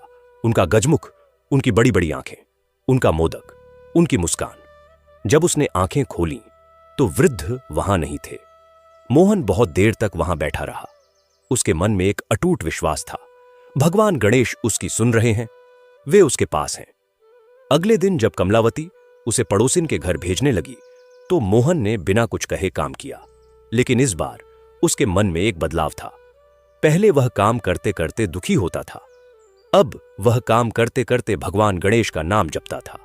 उसे लगता था हर काम भगवान की सेवा है, हर कष्ट भगवान की परीक्षा है। उसने एक दिन गांव के पूरब में उस पुराने मंदिर की तरफ जाने का मन बनाया। वह लाठी लेकर उस दिशा में चला। रास्ते में उसे एक बच्चे ने रास्ता बताया। वह मंदिर पहुंचा। मंदिर में पहुंचते ही उसे महसूस हुआ कि यह स्थान कितना वर्षों से उपेक्षित है। चारों तरफ जंगल झाड़ था, मंदिर की दीवारें टूटी हुई थीं, लेकिन उस स्थान पर एक अजीब सी ऊर्जा थी। मोहन ने टटोलते टटोलते मंदिर के भीतर प्रवेश किया। उसने जमीन पर हाथ फेरा। बहुत धूल थी, पत्थर थे, जंगल की पत्तियां थीं। उसने उसी जगह घुटनों के बल बैठकर हाथ जोड़े और कहा, हे गणपति, मैं आया हूं। मैं जानता हूं कि आप यहां हैं। मैं वचन देता हूं कि इस मंदिर को मैं साफ करूंगा। इस स्थान पर फिर से पूजा होगी। फिर उसने अपने हाथों से झाड़ना शुरू किया, बिना आंखों के, बिना किसी साधन के। वह हाथों से मंदिर की धूल साफ करने लगा। उसे वहां काम करते देख एक राहगीर रुक गया। उसने पूछा, भाई क्या कर रहे हो? मोहन ने कहा, यह पुराना मंदिर है, इसे साफ कर रहा हूं। राहगीर ने देखा एक अंधा व्यक्ति बिना किसी सहायता के हाथों से मंदिर साफ कर रहा है। उसका दिल पिघल गया। उसने कहा, रुको, मैं भी मदद करता हूं। वह राहगीर भी मंदिर की सफाई में लग गया। कुछ ही देर में 2-3 और लोग वहां से गुजरे और उन्होंने भी हाथ लगाया। उस दिन 2-3 घंटे में मंदिर थोड़ा साफ हो गया। भगवान गणेश की मूर्ति टूटी हुई थी, लेकिन उसका चेहरा साफ था। उस चेहरे पर एक मुस्कान थी जो देखते ही मन प्रसन्न हो जाए। जब मोहन वहां से निकलने लगा तो उसके मन में था, कल भी आऊंगा, परसों भी आऊंगा। उस रात मोहन ने पहली बार महीनों बाद एक शांत नींद ली और स्वर्गलोक में भगवान गणेश ने माता लक्ष्मी से कहा, माता देखो, मेरा भक्त मंदिर साफ कर रहा है। अंधा होते हुए भी, कष्ट में होते हुए भी वह मेरी सेवा करने से नहीं रुका। अब बहुत हो गया, अब उसके जीवन में बदलाव का समय आ गया है। माता लक्ष्मी ने कहा, देव, आप जो उचित समझे, लेकिन उस स्त्री कमलावती के बारे में क्या होगा? भगवान गणेश ने कहा, माता, जब मेरा भक्त मंदिर में जाएगा और वहां परिवर्तन होगा, तब कमलावती भी परिवर्तन का अनुभव करेगी, लेकिन पहले उसे भी एक शिक्षा मिलेगी। अगले कुछ दिनों में कमलावती के घर में एक के बाद एक परेशानियां आने लगीं। पहले उसकी एक पड़ोसिन से झगड़ा हो गया। दूसरे दिन उसके पास जो कुछ थोड़ा सा गहना था वह खो गया। तीसरे दिन उसका पांव मुड़ गया और उसे चलने में तकलीफ होने लगी। कमलावती घबरा गई, वह बड़बड़ाने लगी, लेकिन इन सब में से उसे किसी ने नहीं बताया कि यह क्यों हो रहा है। एक दिन गांव में एक ज्योतिषी आए। कमलावती उनके पास गई और पूछा, मेरे साथ यह सब क्यों हो रहा है? ज्योतिषी ने कुछ देर विचार किया और फिर कहा, देवी, आपके घर में एक भक्त है जिसे आपने बहुत कष्ट दिया है। उस कष्ट का असर अब आप पर आ रहा है। जब तक आप उस भक्त से क्षमा नहीं मांगती और उसके साथ अच्छा व्यवहार नहीं करती, यह परेशानियां नहीं जाएंगी। कमलावती ने पहले तो यह बात मानने से इनकार किया। उसने कहा, वह अंधा बेकार आदमी कोई भक्त नहीं है। ज्योतिषी ने कहा, देवी, भगवान केवल बड़े और धनी लोगों के साथ नहीं होते। भगवान उसके साथ होते हैं जिसका मन सच्चा होता है, और वह व्यक्ति, उसका मन सच्चा है। कमलावती घर लौट गई, लेकिन उसके मन में अब थोड़ी थोड़ी बेचैनी होने लगी थी। उसी रात एक और घटना हुई। रात में कमलावती को एक स्वप्न आया। उसने देखा कि वह एक अंधेरे कुएं में गिर रही है और नीचे से आवाज आ रही है। उसके आसपास कोई नहीं है। वह डर कर चिल्लाती है।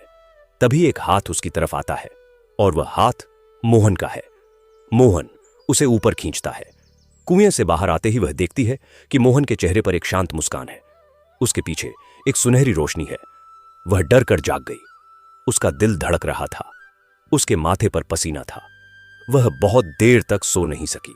सुबह जब मोहन उठा और भजन गाने लगा तो कमलावती ने उसे चुप कराने के लिए मुंह खोला, लेकिन वह बोल नहीं पाई। उसे रात के स्वप्न की याद आ गई। वह चुप हो गई और अपने काम में लग गई। धीरे धीरे कमलावती के मन में एक परिवर्तन होने लगा। वह परिवर्तन धीमा था, कठिन था, क्योंकि वर्षों की आदतें आसानी से नहीं जाती, लेकिन वह परिवर्तन था। मोहन इस सबसे अनजान था। वह अपनी साधना में लगा था। वह हर बुधवार उस पुराने मंदिर में जाता था। धीरे धीरे गांव के कुछ और लोग भी उस मंदिर की सफाई में हाथ लगाने लगे। कुछ लोगों ने मिलकर मंदिर की दीवार को ठीक किया। किसी ने छत पर कुछ पत्थर रखे। धीरे धीरे मंदिर की सूरत बदलने लगी। एक दिन गांव के एक धनी व्यक्ति, जिसका नाम था राम सेवक, ने उस मंदिर को देखा। उसने पूछा, यह कौन कर रहा है इसे ठीक?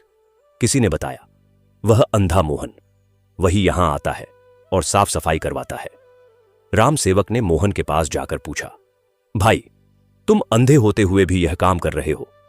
मोहन ने कहा, हां भैया, मेरे हाथ हैं, मेरे पांव हैं, मेरे मन में भगवान गणेश के प्रति श्रद्धा है, यही काफी है। राम सेवक के मन में कुछ हुआ। उसने कहा, भाई, यह मंदिर का काम मैं पूरा करवाऊंगा, पैसे की चिंता मत करो। और इस तरह उस पुराने मंदिर का जीर्णोद्धार होने लगा। जिस दिन मंदिर में पुनः प्रतिष्ठा की गई, उस दिन पूरे गांव में उत्सव था। एक पंडित जी को बुलाया गया। उन्होंने विधि विधान से भगवान गणेश की मूर्ति को स्नान कराया, नए वस्त्र पहनाए, फूलों से सजाया और प्राण प्रतिष्ठा की। उस दिन मोहन भी वहां था। जब आरती हुई तब मोहन ने भी हाथ में आरती की थाल पकड़ी। किसी ने उसे पकड़ाई और जब वह आरती उतार रहा था तब मंदिर में एक अजीब सी घटना हुई। आरती के समय अचानक एक तेज प्रकाश हुआ, ऐसा प्रकाश जो किसी दीपक से नहीं था। वह प्रकाश इतना तेज था कि वहां उपस्थित सभी लोगों ने अपनी आंखें बंद कर लीं और उस प्रकाश में मोहन को अपनी बंद आंखों के पीछे भी कुछ दिखा। उसे लगा जैसे उसकी आंखों के सामने एक धुंध है जो धीरे धीरे छूट रही है। उसने अपनी आंखें खोलने की कोशिश की और जब उसने आंखें खोली तो वह देख सकता था। पहले धुंधला, फिर थोड़ा साफ, फिर और साफ। उसने देखा भगवान गणेश की मूर्ति, दीपकों की रोशनी, फूल, वहां खड़े लोगों के चेहरे। वह एक पल के लिए स्तब्ध रह गया। फिर उसने चारों ओर देखा। उसने अपने हाथ देखे। उसने ऊपर देखा, आकाश था। उसने नीचे देखा, जमीन थी। और फिर उसके मुंह से निकला, मैं देख सकता हूं। वहां खड़े सभी लोग हतप्रभ रह गए। एक बुजुर्ग महिला ने कहा, भगवान गणेश की जय, यह चमत्कार है। एक आदमी ने कहा, अरे यह तो मोहन है जो जन्म से अंधा था। एक बच्चा दौड़कर गांव में जाने लगा और चिल्लाता हुआ बोला, मोहन भैया को आंखें मिल गईं, मोहन भैया को आंखें मिल गईं। पूरे मंदिर में एक हलचल मच गई। लोग मोहन के पास आए। उन्होंने उसे देखा। उसकी आंखें जो पहले धुंधली और बेजान थीं, अब उनमें एक स्वच्छ प्रकाश था। उसमें एक अजीब सी दिव्य आभा थी। मोहन फूट फूट कर रो रहा था। वह भगवान गणेश की मूर्ति के सामने घुटनों के बल बैठ गया और बोला, प्रभु, यह आपने क्या किया? मैंने तो यह मांगा भी नहीं था। मैं तो बस आपकी भक्ति मांगने आया था। उस क्षण मंदिर में एक अदृश्य वाणी सुनाई दी जो केवल मोहन को सुनाई दी, बेटा, जो भक्त भक्ति मांगता है उसे भगवान सब कुछ दे देते हैं, क्योंकि जिसे भक्ति मिल जाए उसे सब मिल जाता है। मोहन ने उस वाणी को सुना और उसकी आंखों से आंसू और तेज बह निकले। जब यह खबर गांव में फैली तो कमलावती को भी पता चला। वह दौड़ती हुई मंदिर आई। उसने मोहन को देखा जो कल तक अंधा था, वह आज देख सकता था। उसकी आंखें खुली की खुली रह गईं। उस क्षण कमलावती के भीतर कुछ टूट गया। वह अब तक जो कठोरता ओढ़े थी वह एक ही पल में चूर चूर हो गई। उसकी आंखें भर आईं। उसने मोहन के पास आकर उसके पांव पकड़ लिए और बोली, जेठ जी, मुझे माफ कर दो। मैंने आपके साथ बहुत बुरा किया। मैंने आपको कष्ट दिया। मैंने आपको मारा पीटा। मैंने आपको भूखा रखा। मैं बहुत बड़ी पापिन हूं। मोहन ने अपने हाथ से कमलावती को उठाया और कहा, भाभी उठो, मैंने पहले ही माफ कर दिया था, इसमें कोई बड़ी बात नहीं। कमलावती ने कहा, नहीं जेठ जी, बड़ी बात है। आपकी भक्ति ने आपको नई आंखें दी और मेरी दुष्टता मुझे अंधी बना रही थी। आज से मैं बदलूंगी। और सच में उस दिन के बाद कमलावती बदल गई। वह मोहन की सेवा करने लगी। उसने गप्पे मारना कम किया। उसने घर में पूजा पाठ शुरू की। वह हर बुधवार भगवान गणेश का व्रत रखने लगी। जब गोपाल काम से लौटा और उसने सब सुना तो उसकी आंखें भर आईं। उसने अपने भाई को गले लगाया और कहा, भैया, तुम्हारे कष्टों का हिसाब भगवान ने चुका दिया। मोहन ने कहा, नहीं गोपाल, कोई हिसाब नहीं। भगवान कर्जदार नहीं होते, वे देते हैं प्रेम से, कृपा से। उस रात पूरे गांव में उत्सव था। मोहन के घर में पड़ोसी आए। सबने मिलकर भोजन किया। बच्चों ने मिठाई खाई, बूढ़ों ने भजन गाए। और उस रात स्वर्गलोक में भगवान गणेश ने माता लक्ष्मी से कहा, माता देखो, मेरा भक्त आज पहली बार दुनिया देख रहा है। माता लक्ष्मी ने मुस्कुराकर कहा, देव, आपकी कृपा अपरंपार है। भगवान गणेश ने कहा, माता, भक्त की भक्ति ने जो पाया वह कोई साधारण वरदान नहीं है, यह भक्ति का फल है। जो भक्त सच्चे मन से, बिना स्वार्थ के, बिना किसी अपेक्षा के भगवान को याद करता है, भगवान उसे अपनाते हैं। और जब भगवान किसी को अपनाते हैं तो उसका जीवन बदल जाता है। इस तरह मोहन का जीवन बदल गया। उसकी आंखें मिली, उसके घर में शांति आई, उसकी भाभी बदल गई, उसके भाई का जीवन सुखी हो गया और वह पुराना मंदिर जो वर्षों से उपेक्षित था वह फिर से जीवंत हो उठा। उस गांव में फिर से भगवान गणेश की पूजा होने लगी। हर बुधवार वहां कथा होती, लोग इकट्ठे होते, भजन गाते, प्रसाद बांटते और उस गांव पर भगवान गणेश और माता लक्ष्मी की कृपा बरसने लगी। अब हम आगे इस कथा में और गहरे उतरे और जाने कि मोहन के जीवन में आगे क्या हुआ, किस प्रकार उस गांव में भगवान गणेश के बुधवार व्रत की परंपरा और अधिक दृढ़ होती गई और किस प्रकार माता लक्ष्मी की कृपा ने उस पूरे राज्य को प्रभावित किया। मोहन को जब से आंखें मिलीं, उसने पहली बार इस संसार को देखा। वह पहली बार सूरज देख रहा था, पहली बार चांद देख रहा था, पहली बार पेड़ देख रहा था, फूल देख रहा था। जो चीजें उसने कभी केवल स्पर्श से या आवाज से जानी थीं, आज वे आंखों के सामने थीं। वह हर वस्तु को, हर रंग को, हर रूप को बड़े आश्चर्य और कृतज्ञता से देखता था। उसे लगता था यह सब भगवान ने बनाया है, यह सब कितना सुंदर है। उसके मन में भगवान के प्रति कृतज्ञता का एक अनंत सागर था।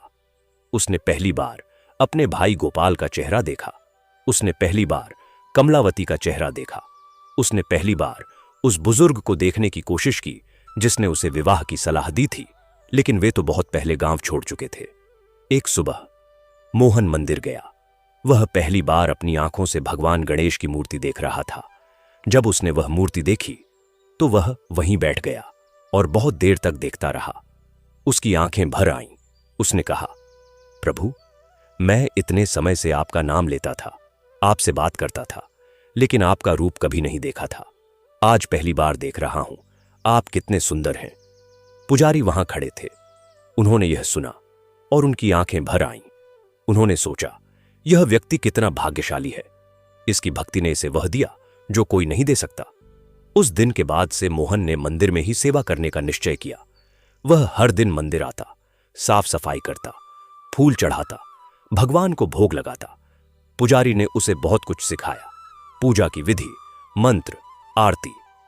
मोहन सब कुछ बड़े उत्साह से सीखता था। धीरे धीरे उस छोटे से मंदिर की ख्याति फैलने लगी। लोग दूर दूर से वहां आने लगे।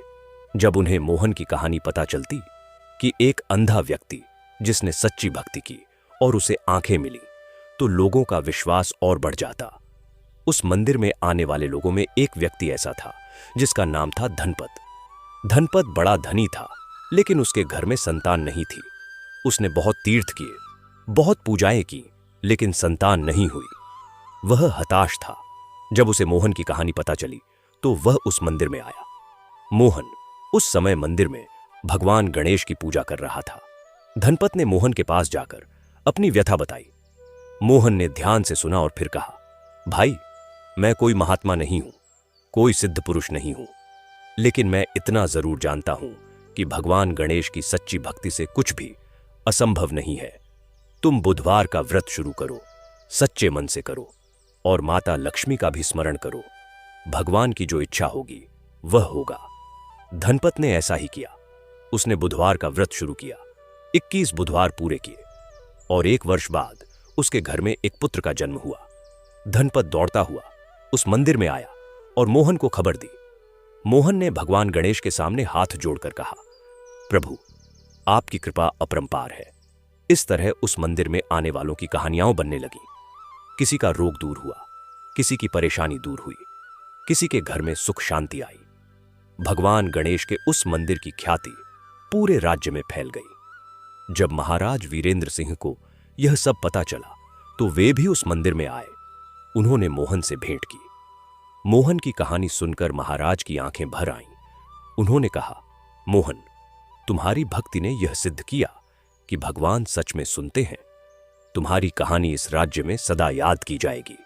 महाराज ने उस मंदिर का और जीर्णोद्धार करवाया, एक सुंदर प्रवेश द्वार बनवाया, मंदिर के चारों ओर फूलों का बगीचा लगवाया और यह घोषणा की कि इस मंदिर में प्रत्येक बुधवार को सार्वजनिक रूप से कथा होगी और प्रसाद वितरण होगा।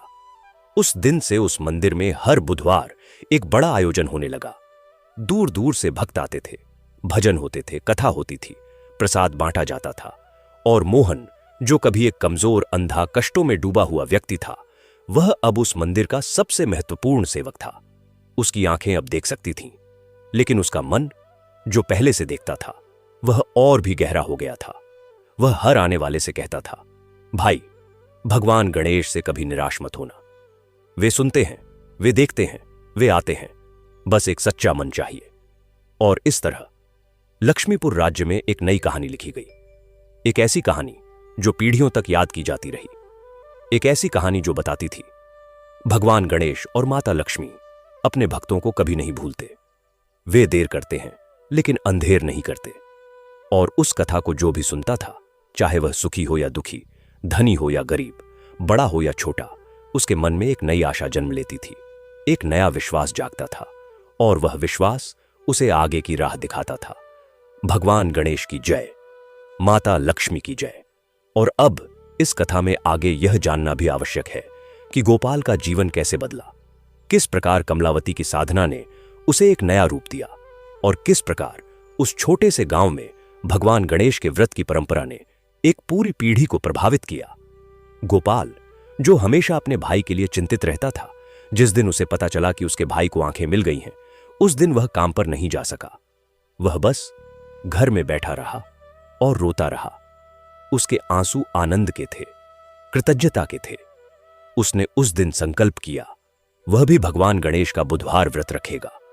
उसने उस दिन से व्रत शुरू किया और धीरे धीरे उसके जीवन में भी परिवर्तन आने लगा। गोपाल, जो पहले केवल दिहाड़ी मजदूरी करता था, उसे एक सेठ के यहां अच्छी नौकरी मिल गई। उस नौकरी में उसकी अच्छी कमाई होने लगी। घर में अन्न की कमी नहीं रही। कमलावती ने घर को व्यवस्थित किया। घर में एक छोटा सा मंदिर बना। हर दिन सुबह शाम पूजा होने लगी। कमलावती की वह महिला मंडली जो दिन भर बैठकर गप्पे मारती थी, उसने उनसे दूरी बना ली। उसने अपना समय घर और भगवान की सेवा में लगाना शुरू किया। धीरे धीरे उसका स्वभाव नरम होने लगा। उसके चेहरे पर एक शांति आ गई। एक दिन उसने मोहन से कहा, जेठ जी, मुझे बुधवार के व्रत की विधि बताइए। मोहन ने प्रसन्नता से सब बताया। कमलावती ने व्रत शुरू किया और उसके जीवन में भी एक नई शुरुआत हुई।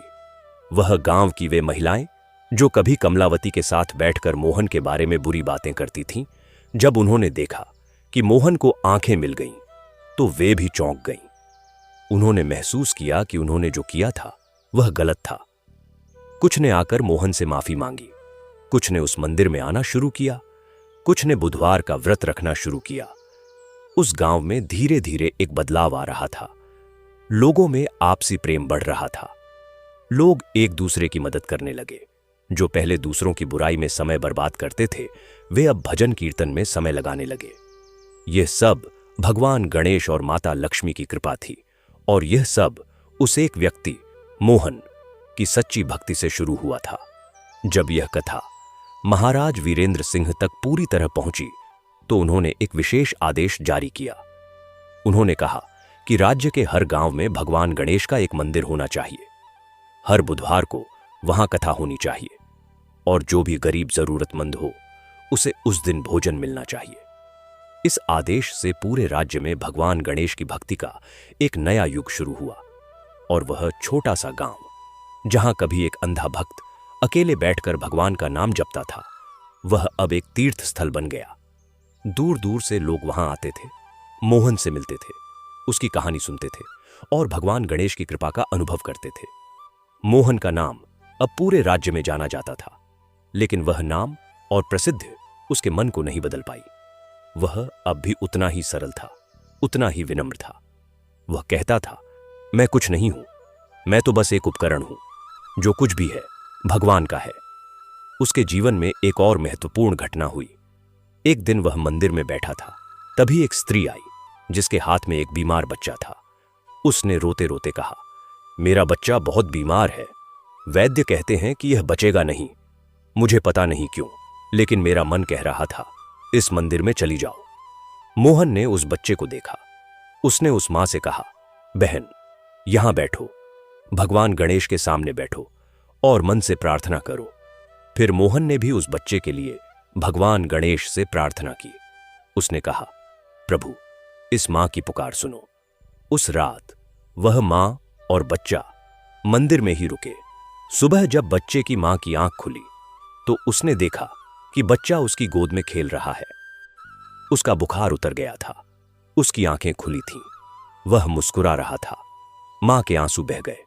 उसने भगवान गणेश की मूर्ति के सामने माथा टेका और कहा, आपने मेरे बच्चे को जीवन दिया। इस तरह उस मंदिर में एक के बाद एक चमत्कार होते रहे और हर चमत्कार के पीछे था भगवान गणेश की असीम कृपा और उनके भक्तों की सच्ची श्रद्धा। अब उस कथा के अंतिम भाग में जो उस वृद्ध सन्यासी ने मोहन को सुनाई थी, उसका एक महत्वपूर्ण सार था। वह वृद्ध जो साक्षात भगवान गणेश थे, उन्होंने जो कहा था वह इस पूरी कथा का सार है। उन्होंने कहा था, भक्ति कभी व्यर्थ नहीं जाती। चाहे परिस्थितियां कितनी भी विकट हों, चाहे कष्ट कितना भी असहनीय लगे, भगवान को याद करते रहो।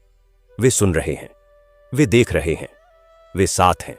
और भगवान गणेश तो विशेष रूप से उनके साथ होते हैं जो विपत्ति में भी मुस्कुराते हैं, जो दुख में भी भजन गाते हैं, जो अपमान सहकर भी क्षमा करते हैं, जो अपने लिए नहीं दूसरों के लिए प्रार्थना करते हैं। मोहन ने यही किया था। उसने अपने लिए आंखें नहीं मांगी थीं, उसने अपने भाई के लिए मांगी थीं, उसने भक्ति मांगी थी और भगवान ने उसे सब कुछ दे दिया। यही इस कथा का संदेश है। जो भी श्रद्धालु इस कथा को सुनता है, उसके जीवन में भगवान गणेश और माता लक्ष्मी की कृपा अवश्य बरसती है। जो बुधवार के व्रत को विधिपूर्वक करता है, उसके सभी विघ्न दूर होते हैं। जो माता लक्ष्मी की सेवा करता है, उसके घर में सुख समृद्धि आती है। और जब भी जीवन में कोई कठिनाई आए, तो याद करो उस भक्त मोहन को, याद करो उस वृद्ध सन्यासी को जो साक्षात भगवान गणेश थे। याद करो कि भगवान कहीं दूर नहीं है, वे तुम्हारे पास हैं, तुम्हारे साथ हैं। AUM गम गणपतये नमः।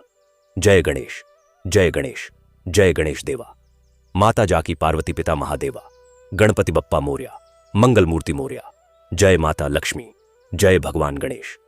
इस पावन कथा को सुनने से जो पुण्य मिलता है, वह इस कथा को कहने वाले को भी मिले, सुनने वाले को भी मिले, और जो इस कथा को दूसरों तक पहुंचाए उसे भी मिले। भगवान गणेश सभी श्रोताओं पर अपनी कृपा बनाए रखे। माता लक्ष्मी सभी के घरों में सुख समृद्धि लेकर आए, सभी के जीवन से विघ्न दूर हो, सभी को सुख शांति मिले। यह कथा यहीं पूर्ण नहीं होती। यह कथा तब पूर्ण होती है जब आप इसे अपने जीवन में उतारते हैं, जब आप भगवान गणेश का बुधवार व्रत रखते हैं, जब आप माता लक्ष्मी की शुक्रवार को पूजा करते हैं, जब आप किसी जरूरतमंद की मदद करते हैं, जब आप किसी का दिल नहीं तोड़ते, जब आप क्षमा देते हैं और क्षमा मांगते हैं। क्योंकि भगवान की असली पूजा यही है। अच्छे कर्म करो, दूसरों का भला करो, भगवान पर विश्वास रखो। AUM शांति शांति शांति। गणपति बप्पा मोरया, मंगल मूर्ति मोरया। जय माता लक्ष्मी, जय भगवान गणेश।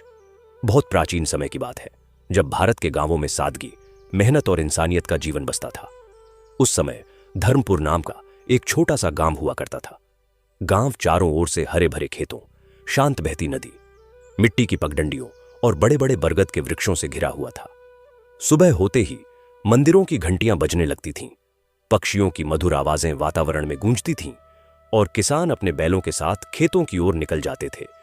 उसी गांव में गोपाल नाम का एक गरीब मजदूर किसान अपनी पत्नी सीता, बूढ़ी मां कमला और अपने 2 छोटे बच्चों मोहन और राधा के साथ रहता था।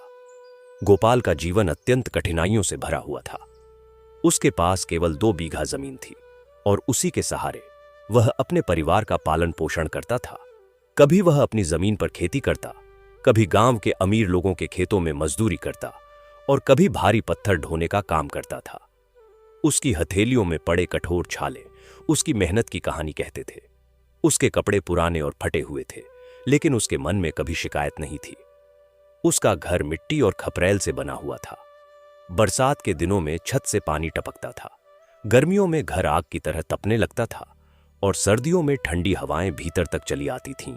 फिर भी उस छोटे से घर में प्रेम, संस्कार और भगवान पर अटूट विश्वास बसता था। गोपाल हर सुबह सूरज उगने से पहले उठ जाता था। वह सबसे पहले नदी किनारे जाकर स्नान करता, फिर घर लौटकर भगवान गणेश की छोटी सी मिट्टी की मूर्ति के सामने दीपक जलाता, अगरबत्ती करता और हाथ जोड़कर आंखें बंद कर प्रार्थना करता, हे विघ्नहर्ता गणपति बप्पा, मेरे परिवार की रक्षा करना, मेरे बच्चों को भूखा मत सुलाना, मेरी बूढ़ी मां को स्वस्थ रखना और मुझे इतनी शक्ति देना कि मैं मेहनत करके अपने परिवार का पालन पोषण कर सकूं। उसकी आवाज में सच्ची श्रद्धा होती थी। पूजा करने के बाद वह अपने पुराने कपड़े पहनकर खेतों की ओर निकल जाता। तेज धूप हो, मूसलाधार बारिश हो या कड़कड़ाती सर्दी, गोपाल कभी काम से पीछे नहीं हटता था। गांव के कई लोग उसका मजाक उड़ाते थे और कहते थे, इतनी पूजा करने से क्या होगा गोपाल, मेहनत कर, तभी कुछ मिलेगा। तब गोपाल मुस्कुराकर कहता, मेहनत इंसान करता है, लेकिन फल भगवान देते हैं। उसकी पत्नी सीता भी बहुत मेहनती और समझदार स्त्री थी। वह घर संभालती, बच्चों को अच्छे संस्कार देती और जरूरत पड़ने पर खेतों में जाकर पति का हाथ भी बटाती थी। बूढ़ी मां कमला हमेशा भगवान का नाम जपती रहती थीं और अपने बेटे को धैर्य रखने की सीख देती थीं। कई बार ऐसा होता कि घर में खाने के लिए केवल थोड़ा सा आटा बचता। सीता उसी से पतली पतली रोटियां बनाती और बच्चों को खिला देती, जबकि वह खुद और गोपाल भूखे सो जाते थे। एक रात भयंकर बारिश हो रही थी। आकाश में बिजली चमक रही थी और तेज हवाएं चल रही थीं। घर की टूटी हुई छत से पानी टपक रहा था। बच्चे भूख से रो रहे थे और घर में केवल एक मुट्ठी आटा बचा था। सीता ने कांपते हाथों से 2 छोटी रोटियां बनाई और बच्चों को खिला दी। मोहन और राधा रोटियां खाकर सो गए, लेकिन गोपाल चुपचाप अपने बच्चों को देखता रहा। उसकी आंखों में आंसू आ गए। वह धीरे धीरे भगवान गणेश की मूर्ति के पास गया और जमीन पर बैठकर बोला, हे गणपति बप्पा, मैं दिन रात मेहनत करता हूं, फिर भी मेरे बच्चों को भूखा क्यों रहना पड़ता है? क्या मेरी मेहनत में कोई कमी है? उसकी आवाज कांप रही थी। तभी उसकी बूढ़ी मां कमला उसके पास आई और उसके सिर पर हाथ फेरते हुए बोली, बेटा, भगवान अपने सच्चे भक्तों की परीक्षा लेते हैं। तू धैर्य रख। एक दिन ऐसा आएगा जब तेरी मेहनत रंग लाएगी और भगवान स्वयं तेरे दुख दूर करेंगे। मां की बातें सुनकर गोपाल ने अपने आंसू पोंछ लिए और अगले दिन फिर से मेहनत करने खेतों में निकल पड़ा। धर्मपुर गांव में धनराज नाम का एक साहूकार भी रहता था। वह बहुत लालची और निर्दयी आदमी था। गरीब किसानों को ऊंचे ब्याज पर पैसे देता और फिर उनकी जमीन छीन लेता था। पिछले साल गोपाल ने बीज खरीदने के लिए उससे कुछ पैसे उधार लिए थे, लेकिन सूखा पड़ जाने के कारण उसकी फसल बर्बाद हो गई और वह कर्ज नहीं चुका पाया। एक दिन धनराज अपने नौकरों के साथ गोपाल के घर पहुंचा और गुस्से में बोला, अगर अगले महीने तक मेरा पैसा नहीं दिया तो तेरी जमीन मेरी हो जाएगी। यह सुनकर सीता डर गई और बूढ़ी मां की आंखों में आंसू भर आए, लेकिन गोपाल शांत खड़ा रहा। उसने मन ही मन भगवान गणेश को याद किया और हाथ जोड़कर बोला, सेठ जी, इस बार फसल अच्छी हो जाए तो आपका पूरा पैसा चुका दूंगा। धनराज गुस्से में वहां से चला गया, लेकिन जाते जाते धमकी देकर गया कि अगर कर्ज नहीं चुका पाया तो उसका घर और जमीन सब छीन लिया जाएगा। कुछ दिनों बाद गांव में गणेश चतुर्थी का पर्व आया। पूरे गांव में उत्साह था।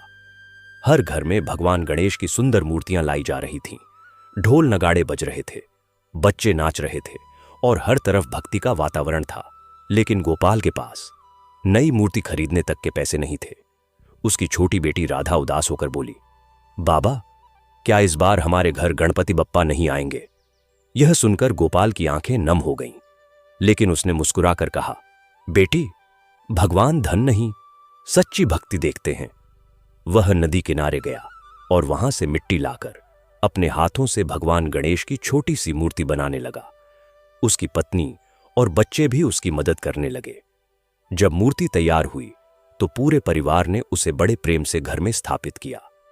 सीता ने गुड़ और आटे से छोटे छोटे लड्डू बनाए और भगवान को भोग लगाया। उस रात पूरे परिवार ने मिलकर भजन गाए और गणपति बप्पा की आरती की। गोपाल की आंखों में सच्ची श्रद्धा थी। रात को पूजा के बाद जब वह सोया तो उसे एक अद्भुत स्वप्न दिखाई दिया। उसने देखा कि उसके छोटे से घर में तेज प्रकाश फैल गया है और उसी प्रकाश के बीच भगवान गणेश प्रकट हुए हैं। उनके चेहरे पर दिव्य मुस्कान थी।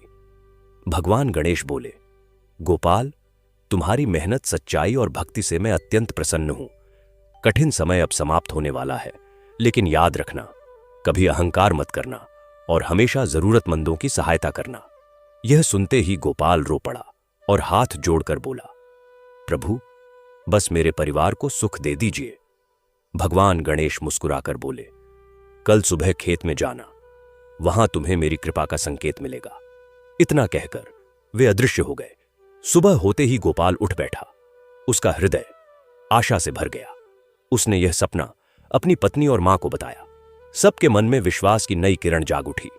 गोपाल जल्दी से खेतों की ओर निकल पड़ा। वहां पहुंचकर उसने देखा कि खेत के एक कोने की मिट्टी कुछ ढंसी हुई है। उसे भगवान गणेश की बात याद आई। उसने वहां खुदाई शुरू की। काफी देर तक मिट्टी खोदने के बाद उसकी कुदाल किसी कठोर चीज से टकराई। उसने जल्दी जल्दी मिट्टी हटाई तो वहां एक पुराना पीतल का घड़ा निकला। घड़े के अंदर चांदी के सिक्के और कुछ सोने के आभूषण थे। यह देखकर गोपाल की आंखों से आंसू बहने लगे।